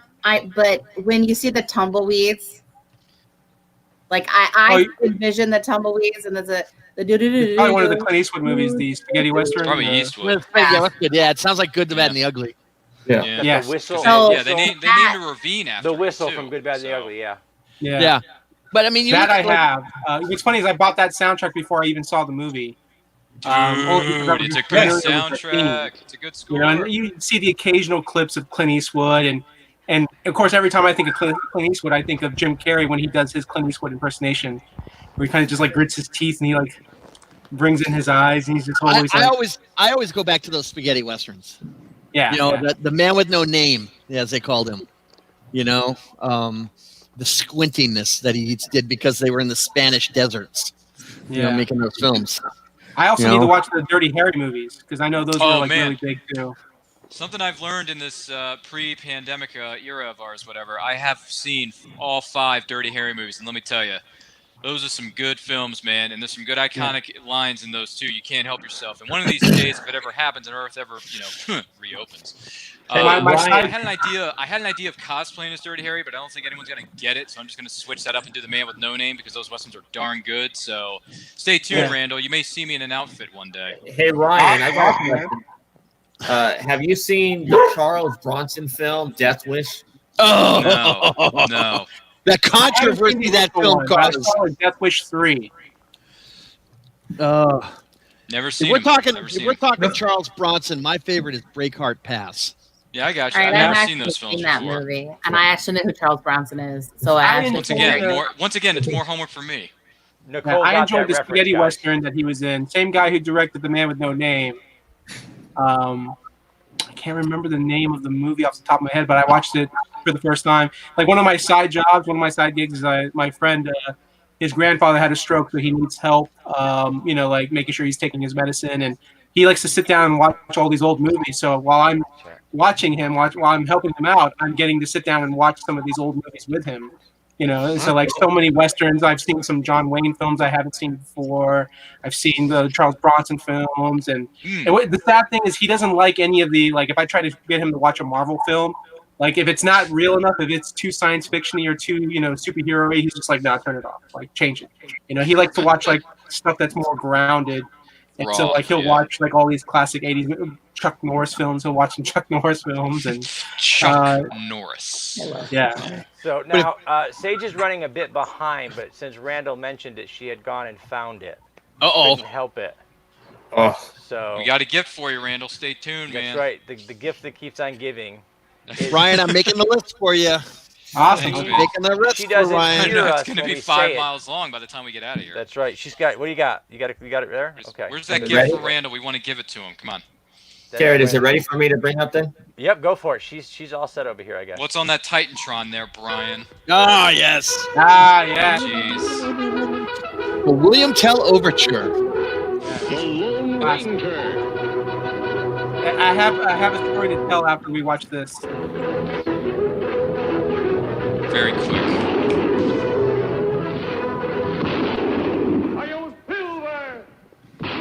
Clayton Jim Carrey Moore. says that.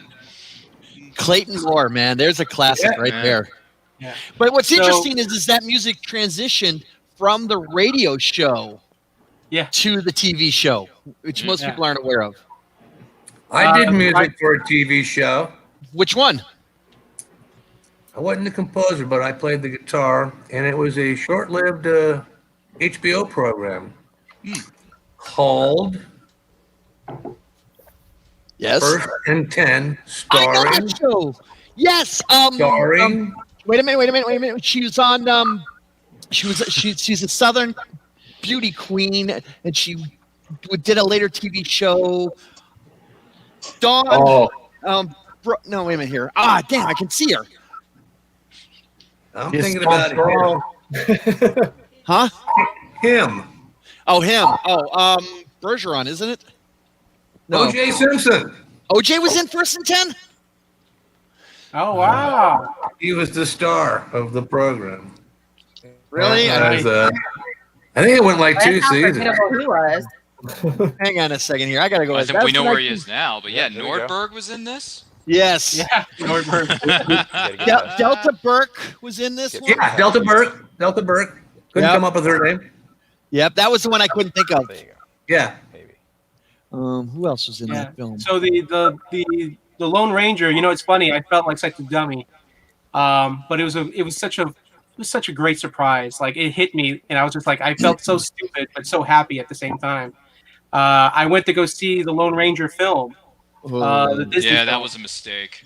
I like Armie Hammer. He kind of won me over. He's done so many like good films now, and he's like really. I just thought he was going to be like one of those one and done type of actors. Like he got lucky getting the part in social media and then kind of like disappear. But he continues to like make more films. He's great in The Man. The Man from Uncle. Yeah. And That's an but I'm underrated sitting film down right and I'm there. watching the Lone Ranger film, and not once did they play that song until the end of the film. I know. And so when they play that song, this grand ending scene, the action scene, the minute they start playing it, it's one of those like you want to slap your head in the forehead and be like, "Duh! Of course this was going to be in the movie." Like I hadn't seen Lone Ranger in so long, so that I forgot about the William Tell overture. And so like when they started playing it, I was just like giddy. I was just like, "Oh my god, this is perfection! This is great! Like I love it." And so that's that weird moment where like I should have known they were going to play that, but I didn't, and I was still pleasantly surprised. Also, score was done by Hans Zimmer. Yes. Yeah, nothing against my boy Hans Zimmer, but Randall, let's be honest. Every single one of us who walked out of the theater that weekend were like, "I want my $10 back, Hollywood." Yeah, pretty much. You I ruined didn't it. see that You way. messed this Well, up. This I'm a movie Johnny makes Depp no fan. lick of I enjoyed sense. It's just fireworks going on. Johnny Depp. Yeah, no. Well, in point of fact, whenever they've done a remake of the classic TV in recent years, they've tried to make more of a parody of it than the thing itself. Yeah, they did it with what's that film that came out a couple years ago? Dax Shepard, Chips. They did it with Chips. They did it with Chips. They did it with Land of the Lost. They did it with Will Ferrell. How dare you Dark ruin my Shadows. 90s obsession? Dark Shadows. They tore my heart out with Dark Shadows because I was so looking forward That was to a Tim Burton weird and Johnny movie. Depp doing a real Dark Shadows, and instead they did a parody, and it killed me. Yeah, no, you got to go back to weird. the '90s and watch that remake TV show. I did. The Ben Cross, revision was wonderful. Guys, because Dennis brought it up, Sage found the intro to First and 10. Wow. Oh, cool. So.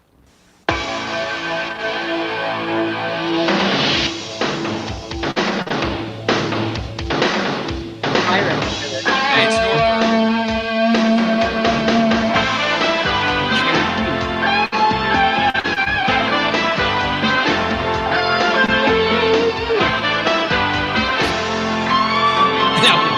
A voice is calling, but those who can hear it are few. What the Best that we can do. Some will heed the challenge, and some of them.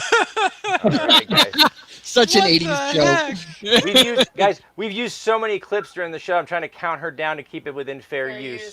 Can I just say, you know who that is right there, right? No. That's the Crypt Keeper. Oh, it is. Wait a minute, that's the guy? The voice. Yeah, that's the Voice of the voice. Crypt of the Keeper? The voice. from Oh, Tales from the cool. Crypt. Wow. Learn something He's new got every that day. creepy looking face going on. Maybe he should be a Crypt Keeper. I don't know. Brian, Listen, I gotta- it's your show, brother. We're running on an hour and a half I have here, to go to so. work. So I just want to make sure before I leave, I want to give a shout out to Danny Elfman. He's another Yes. composer. I think Dude. that's major composer. He's probably on the Mount Rushmore. I mean, I'll tell you, when Elfman did Batman, Yeah. a lot of he's us Batman. older fans were kind of going, "This guy's is a band member of Oingo Boingo." Yeah. You know, he's gonna do, you know.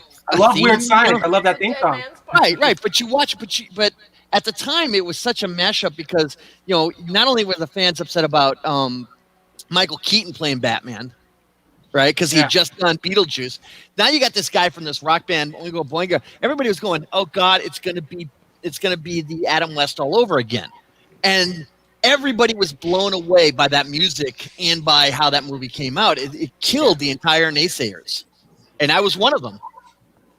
Oh, absolutely. I completely agree. I mean, even like the last part of the score that they use kind of at the end of the movie, when they're kind of raising the camera up and you see Batman standing there and he's looking at the bat light, the bat signal. They've used that part of the score in movie trailers. I love when I watch a movie trailer and I hear the music that they're using and I'm like, that's from this movie. Well, Like, they used that music in the Batman the Animated Show. Okay. Yeah, well, Danny Elfman also did the theme for Batman Animated Series, and then Shirley Walker did the rest of the music for the score. And a tie-in back to my show, they used that music for the very first teaser trailer for the first Scooby-Doo movie. Yeah, really? Yeah. You go find it, you'll laugh. It's very funny. Okay. But I mean, Elfman also did The Simpsons. Oh, yeah. I mean, I think Right? one time he was interviewed, and they asked him, of all the music that you've done, which one do you think you're going to be remembered the most for? And he kind of like, Batman. just like, not shamefully, but kind of like disappointedly was like, oh, The Simpsons. I'm going to be remembered. No, he'll be remembered for Batman more than The Simpsons. Because Batman is awesome. So. I mean, The Simpsons Nightmare is on so Elm Street. huge. Nightmare Before Christmas.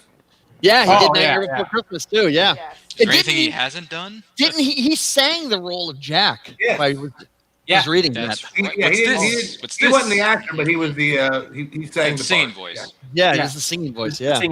singing scenes. Yeah. Yeah, Danny Elfman, Oh, yeah, I man, mean, many talents. He's basically a guitar player. Yeah. Oingo Boingo. He was a guitar player, singer. Yeah. So. Which was interesting is that his music, not so much the characters, but it actually tied it with the scenery better than with the characters, in my opinion, because they went very gothic on the architecture and all that in that first film, and that music just makes me see the architecture of Gotham City more than the characters when I hear that. I will say this: I have both the soundtrack for Batman Returns and Batman, and I've listened to Good both of them. picks. And I always kind of lean back towards the regular Batman. I'm actually slightly disappointed with Batman Returns, just because it just didn't really stand out. It didn't really stand out like the first score, like the first Batman film that he did. Because the other films didn't have Prince either, so That's true, Yeah, that helps too. And the Returns is more of a Tim Burton film and not a Batman film, so that's why Yeah, I it agree brings with the that. quality down Yeah. severely. Yeah. So the first So, film is going to Randall, you stand said out as you a have- piece of history, whereas Batman Returns is like, yeah, I remember the toys from McDonald's. I remember calling you and watching your film. which is ironic because the But Batman that's it. You don't Returns- remember it. But actually, Batman Returns as a story is actually better as a story than the first film. The first film was all emotion. Bit debatable, but yeah. Well, I mean, you know what it is you have Jack Nicholson, which, in my opinion, carried the Batman film. Yeah, pretty much. You And can't then make you an omelet had- without breaking and no some offense eggs. to Danny Randall. DeVito, because Danny DeVito is fantastic as well. The one person, Come like, on, I really Michelle Pfeiffer. We all fell in love with Michelle yeah, Pfeiffer. Michelle actually I was the more one that creeped carried out that by her film. than anything else. I don't know if I want to go on a hot date with her one night, but Sure you man, do. You want to risk the danger. No. Yeah, Soon as one she of the brings things up the I whip, didn't it's like, appreciate nope, as a I'm leaving. kid. So creeped out by her, so whatever. So I More know creepy than that, anything else. Randall, you said you have to hop out, so I'm going to give you a chance to plug where people can find you and the kind of stuff that you do on Facebook. Yes.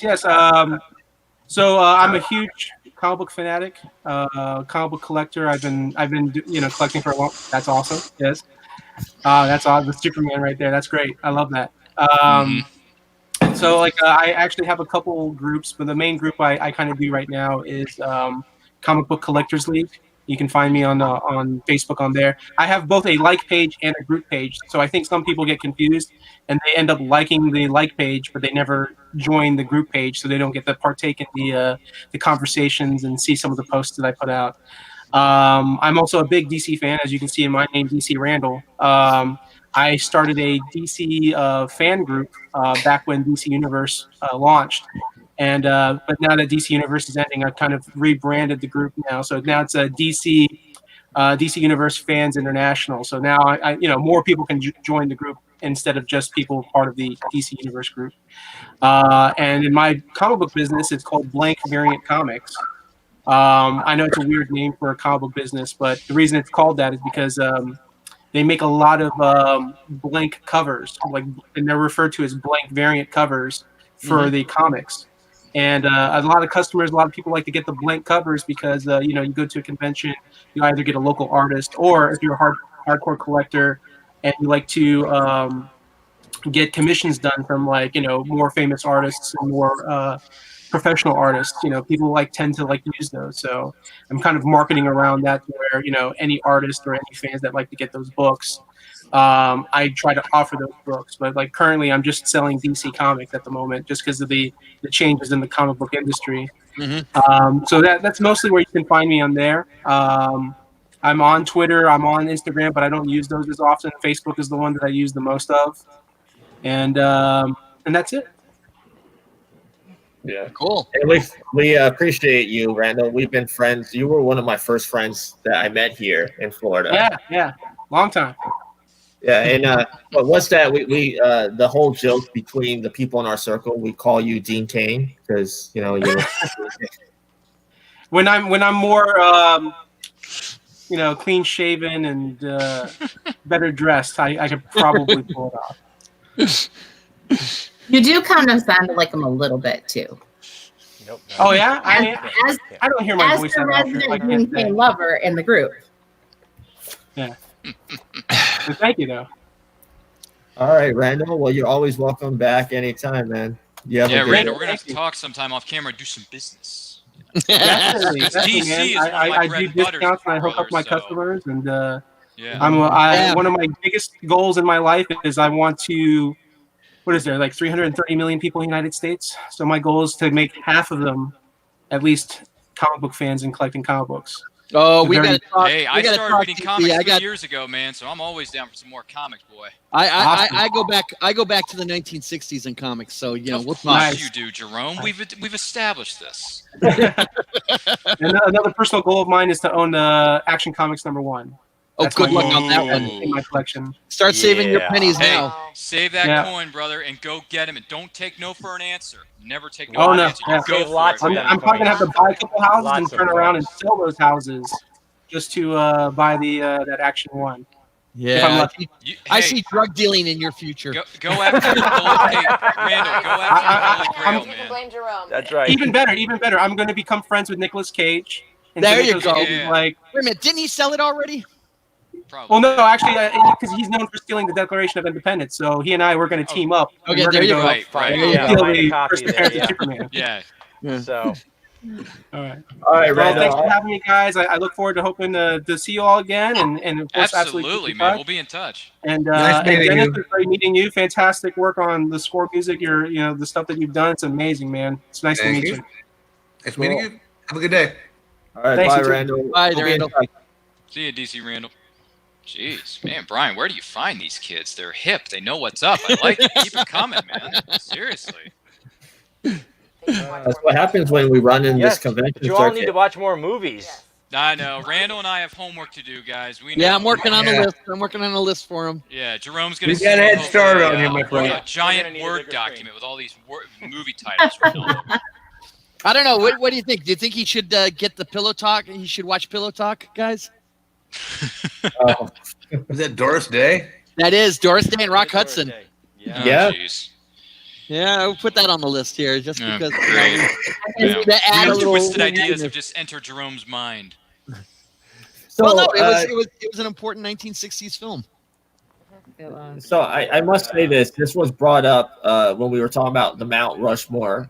Who would be on your Mount Rushmore of composers? Well, you got to put John Williams on there to begin I mean, with. John, if you don't put John Williams. Williams, it's invalid. Yeah.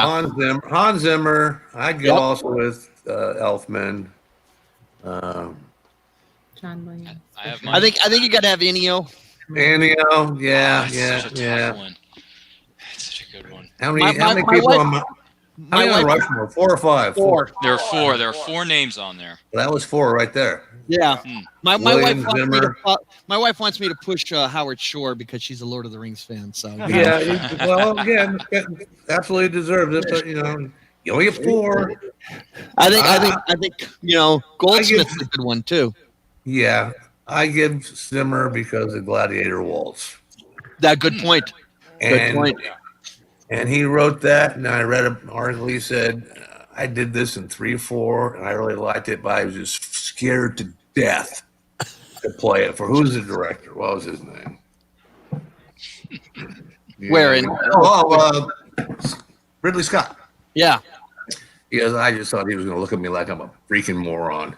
And everybody loved it, man. I just think that's probably one of my favorite pieces of music. I love the entire score, but just that you see that stand alone, and it's just like you want to go out and slay somebody. Give me that. Oh, you're not entertained.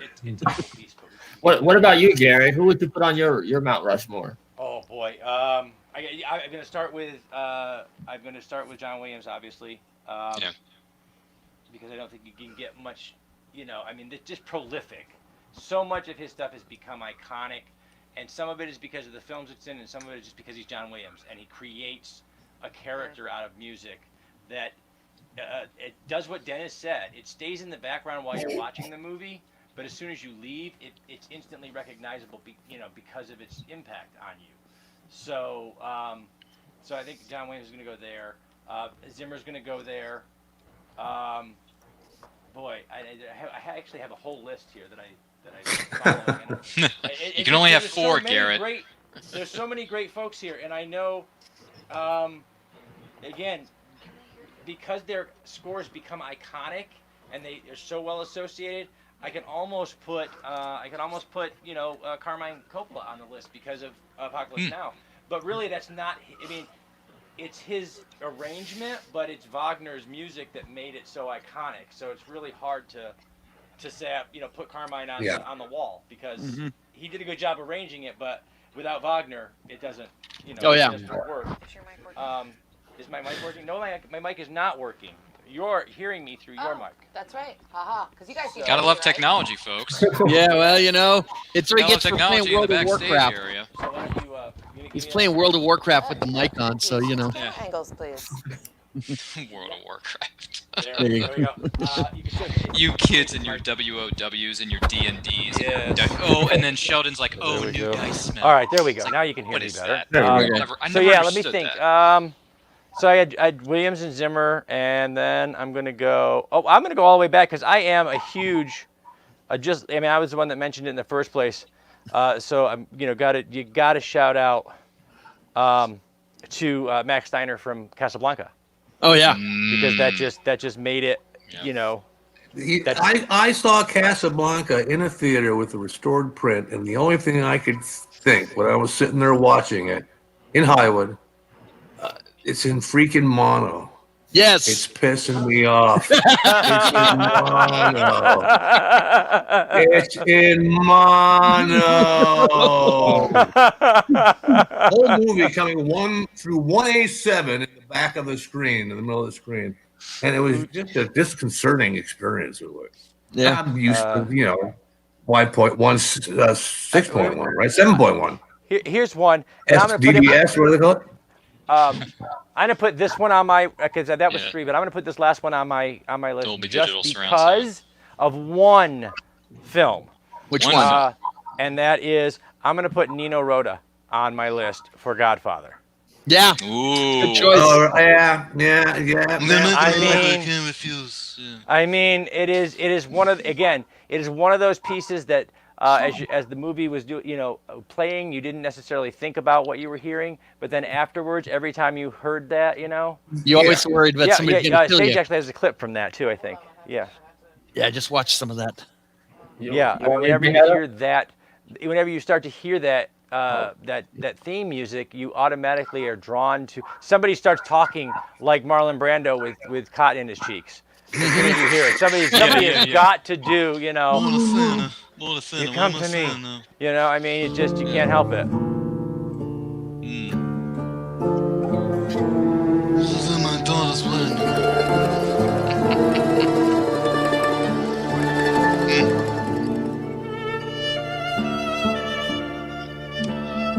Now I feel like I want to go sit into an Italian restaurant.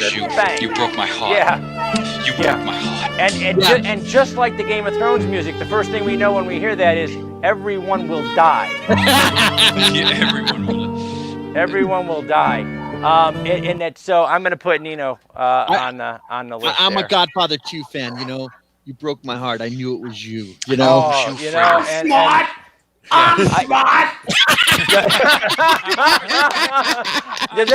guys, I don't know if you guys remember an attempt. It was done specifically for television in the late 70s, early 80s when they mushed them and they did the Godfather Saga. The Godfather Saga, yeah, because it was also released on VHS. That's right, in chronological order. I watched it on tape.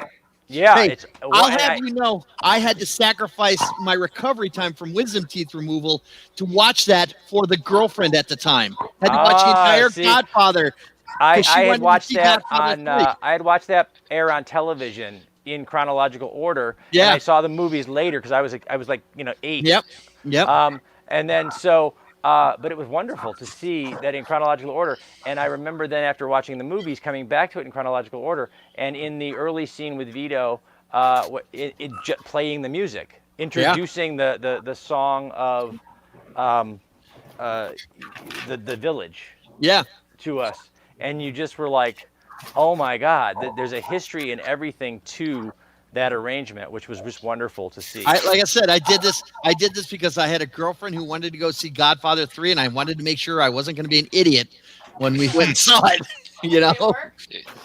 Well, she dumped me 6 months later, and But she gave you The Godfather. Just when you thought you were out, Jerome.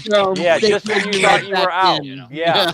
So, but yeah, I'd have put Nino on my because that's iconic. That music stands out everywhere. Oh, for Dennis, we have a clip of the Gladiator Waltz. Oh, fantastic. Are you not entertained? Oh, there it is. Lisa Gerard, no kidding. There will be music in your music clip, right? Eventually. There we go. Count it. I gave you 30, 45 seconds.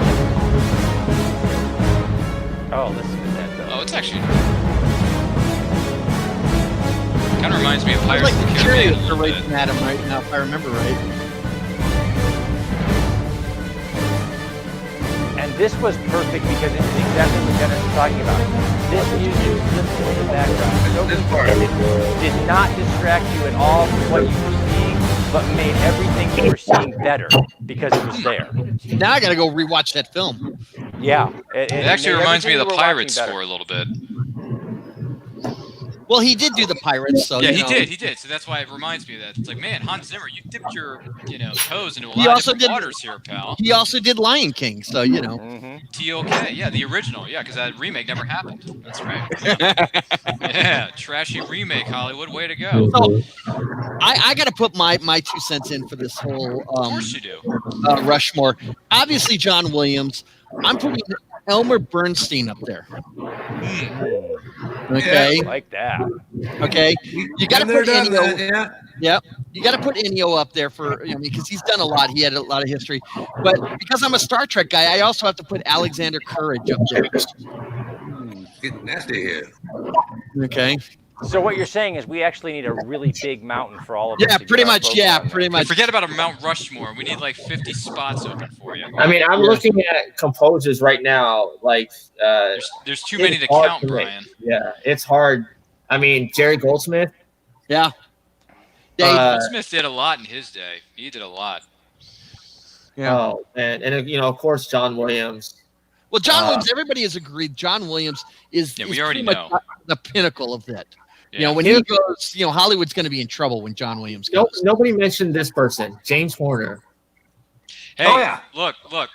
If you had waited and come to some guy named Ryan to name his Mount Rushmore, we would have gotten it. So now that you just spoiled the surprise and you ruined the big reveal for the 20,000 people that are watching this live in the comfort of their own homes, let me tell you something, Brian. If I had a Mount Rushmore that was going to be created tomorrow, okay, even though tomorrow's the day of rest, I'm going to have my people work on Sunday, okay? You're going to have John Williams up there. That's number one. Number two, you're going to have Hans Zimmer because he turned things up to 11.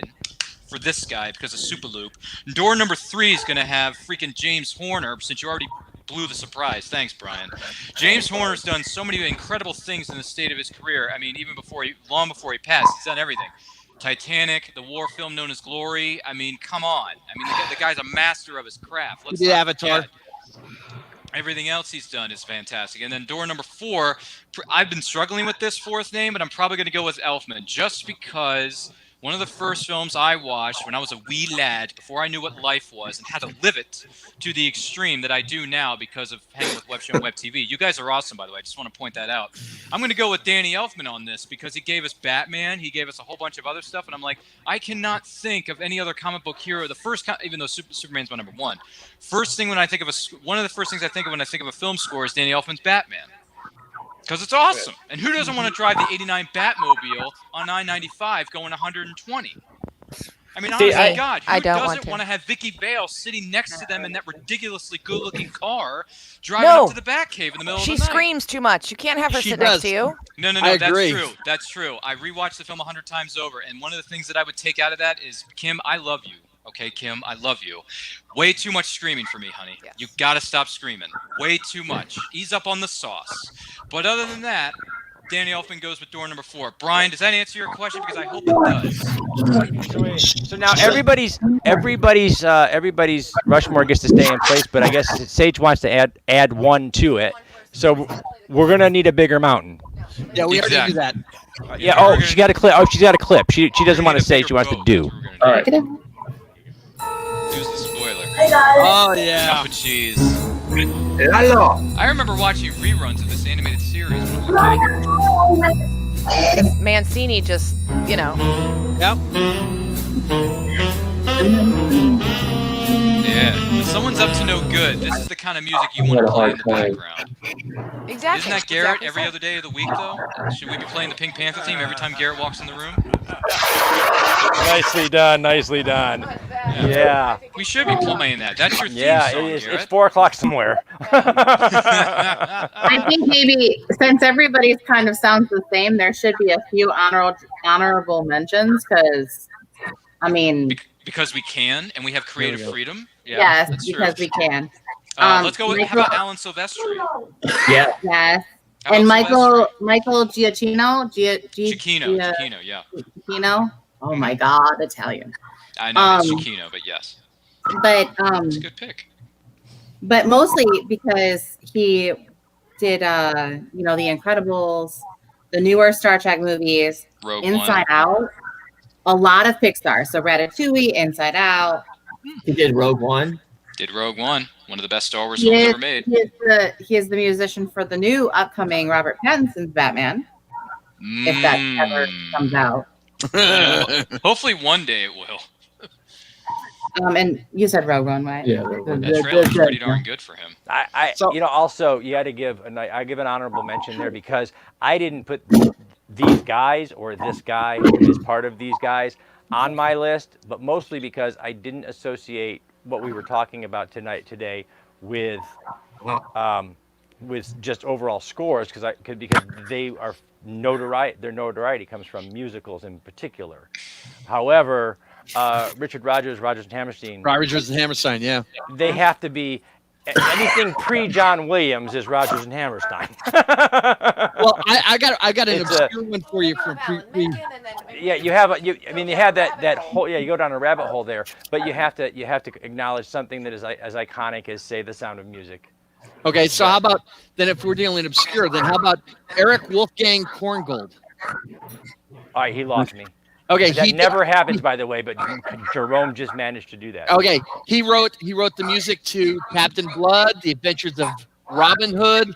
Yes, Seahawks, Kings Row. Adventure movies of the original adventure films. Yeah, the original adventure films. And so you really got to give props to all of those guys in that pre-Williams era, who gave us movie musicals and adventure films, and half the themes that we would go and look up. If you and I were making an indie film today, we would probably pull these guys' work up to be part of our scores. So huge props to everybody upon whose shoulders everybody today stands upon. And to the accidental. Here.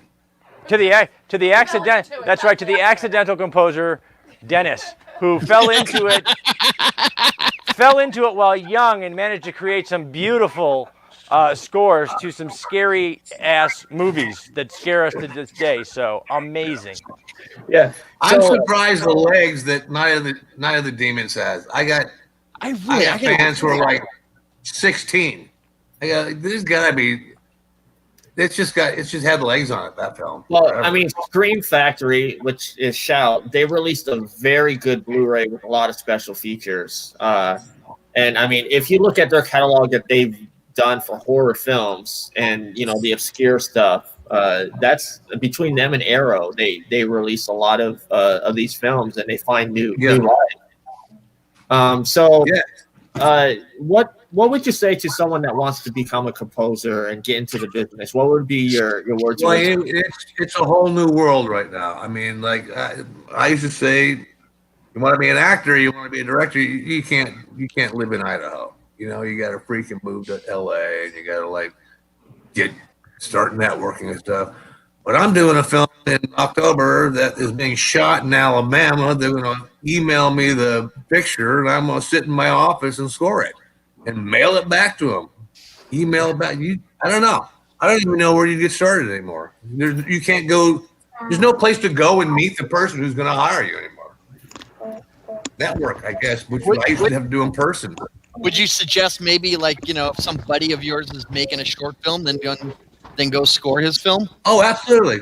Oh, yeah. That's how I got started doing my brother's films when we were in high school, and then doing his films when he was in college, and then helping some of his friends out with original music while they were making movies in college. And then everybody gets out of school, and the people who want to be producers went to school with the guy who wants to be a director, and blah blah blah.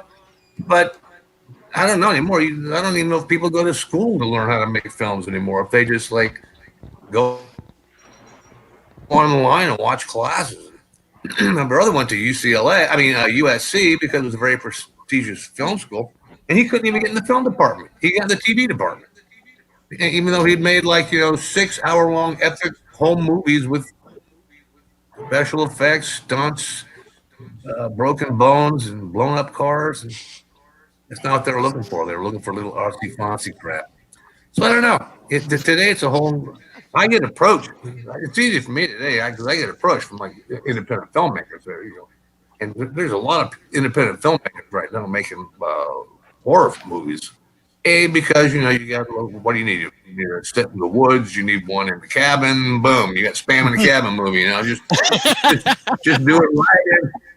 Do it right, and just do it right. Scare people. And if I just, because of this film I'm starting to work on, or will be working on, the director said, I think it's not really. It's kind of a slasher movie, but it's not. And he said, kind of like I Know What You Did Last Summer. And I watched that, and I don't usually watch scary movies, but I watched that just because he said that's kind of the vibe his film's going for. And I was surprised at how not scary it was. I mean, there's a few good, oh, wow, spooky, or jump scares. But it was just a well-made movie with a little bit of spook on it. So I think that's the thing. I don't know how you get involved with somebody anymore. Back in the day, it was like my USC. I knew my brother. My brother knew Jeff Giuffre. Jeff knew Walter. They had the money. They had the script. Let's make a movie. Let's put on a show like Spanky or I don't know. Well, like you said, it's in who you know, and I think after all of the stuff that everybody's going through with the pandemic, it's going to change again. Okay. Well, I appreciate everybody that came on today. This was very fun. Talking about A little scores. too fun, if you ask me. You know, I love when Ryan and Jerome are on the same episode because of the banter that you guys go back and forth. I know, it's almost like we should be on each other's shows one day. Yeah, Does you know, I'm Jerome gonna have a to show come. that he needs me to have to be a guest on, and then I have a show I have to put him on. I'm not the host of my show, so you'll have to ask my host. I'm just the co-host, and I like to pretend that I'm the Ed McMahon of my show. There you go. Mark is the Johnny Carson. You I'm are just correct. All right. Now I know who to get in touch with if I want to be on Saturday morning cartoons. Jerome. Absolutely. Well, Dennis, thank you very much for joining us, and it was fun learning about. Hey, my pleasure, gentlemen, ladies. So It was wonderful to spend some time with you. Absolutely. Yeah, wonderful to meet you, man. Thank you. Look forward to seeing some of your films and stuff and educating nice myself meeting because, you as all. you know, I'm a bit younger than some of these folks here, so I got some work to do.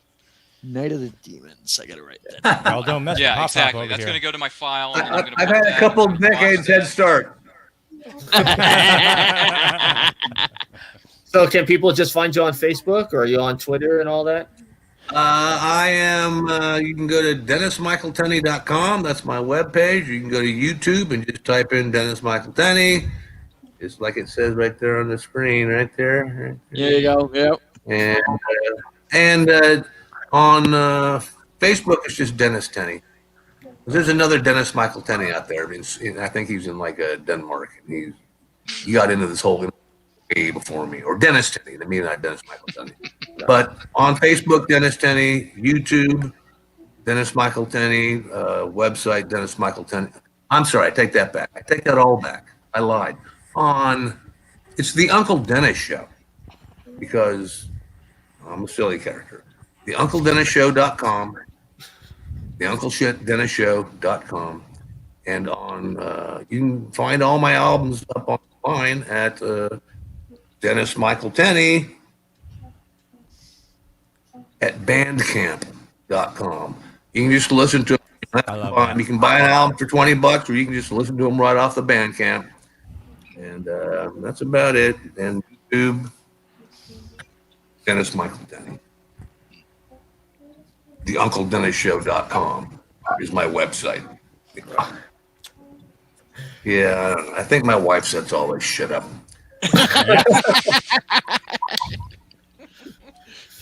Well, it was a pleasure having you on and your insight. My pleasure. Thank you.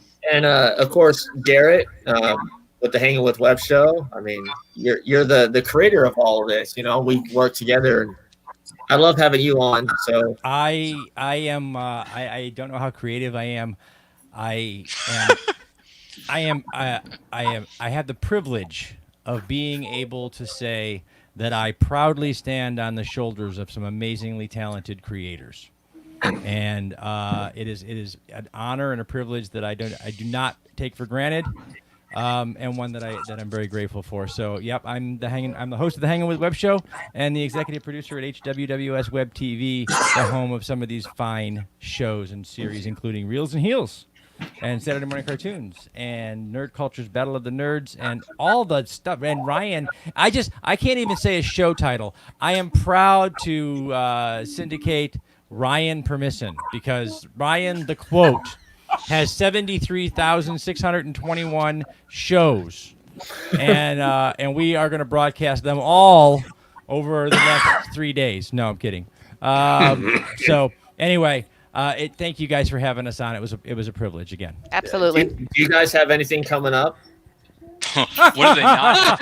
What kind of Dude, really? We'll be here for like another 10 minutes. That's like three hours. Just plug. Just plug tomorrow night. All right, I'll tell you what. Let's just plug tomorrow night. Let's just do like the coming week. How's that? Okay. Oh, geez, that'll be the next 20 minutes. That'll be the next. Yeah. Right, thank you. All right, so tomorrow night Oh, yeah. Ryan, the quote permission, will bring us HWWS Presents Miss Matchup, our version of the match game. Or blankety blank if you happen to personalities be across from the pond. HWWF Web TV channel will see if they can match wits with some of our guests who I don't know who they are yet, so I'm not sure who Ryan's brought on. Well, so we have I'm Miss Matchup. witless, so that's going to work fine. A week from this weekend, we have on October 3rd, City of the Dead will be our own Mystery Science Theater 3000 Indeed, with our film freaks. Film freaks.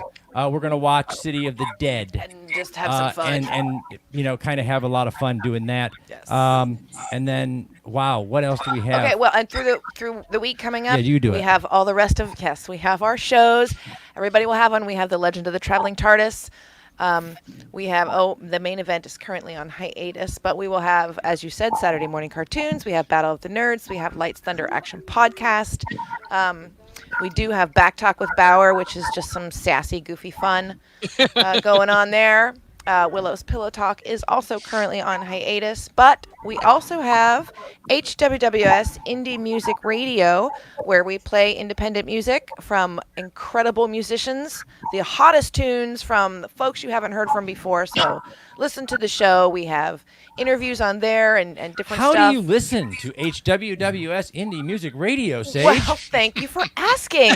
You just say, okay, Google, talk to Indie Music Radio. But And what if boom. I don't have Google, Sage? Then you simply enable Alexa and say, not Alexa, play Indie Music Radio. Boom. Thank you guys for having us on. Thank you for being a part of the HWWS Web TV family. Oh, man, it was a pleasure. And Jerome, of course, we can catch you on Saturday morning cartoons. What's next week's episode? Next week we're on hiatus because Mark has to go visit his mom. Okay. He's got, apparently Mark's mom gave him a honeydew list, so he's got to go up there and do it. Yeah, in 2 weeks we'll be doing a show, which will be apparently my show, my turn to host it and to come up with the research. You can find me on Facebook as Jerome Connor. I'm on Twitter as Connor Hood 1707, and I'm on Instagram as Hood 1707. And I'm guesting on all these other shows if as they ask me to show up. And of course, Ryan, we already heard that you got like 70 billion shows. Yeah, he's busy. I'm not gonna have any air left to breathe. I'm probably gonna be killed. Yeah, over. Ryan will never use the words "I have an idea" ever again.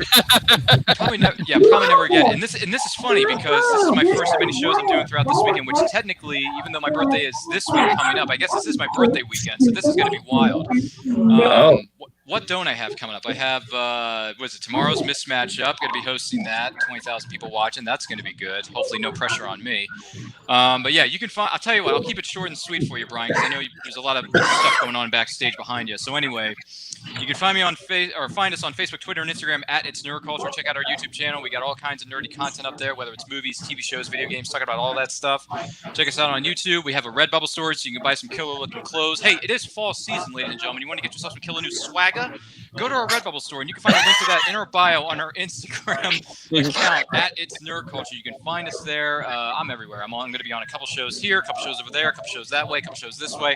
I'm going to be all over the interwebs, entertaining the millions and millions of people who desperately need entertainment in their lives, and that is what myself, Nerd Culture, and Hanging with Web Show Web TV is here for. We're here for you. So check us out, and don't miss a beat, because we got more coming your way. Brian, back to you at the desk. All right. And, speaking of the Hanging with Web Show, to give a little insight of what they do. You have more options than ever before when choosing a film, a television or internet series, a book to curl up with, or even a radio show or podcast. Get to know the people who are creating for you. The Hanging with Web Show, hosted by award-winning author and journalist G.W. Pomacher, is the internet's fastest-growing web talk show series. The Hangin' With Web Show features professional, yet casual, in-depth interviews with creative arts and entertainment pros. Meet the people behind a digital revolution in creating more quality content than ever before in the history of media. Find The Hangin' With Web Show on YouTube, Facebook, or Twitter, or simply go to www.hangingwithwebshow.com. hanginwithshow.com. That's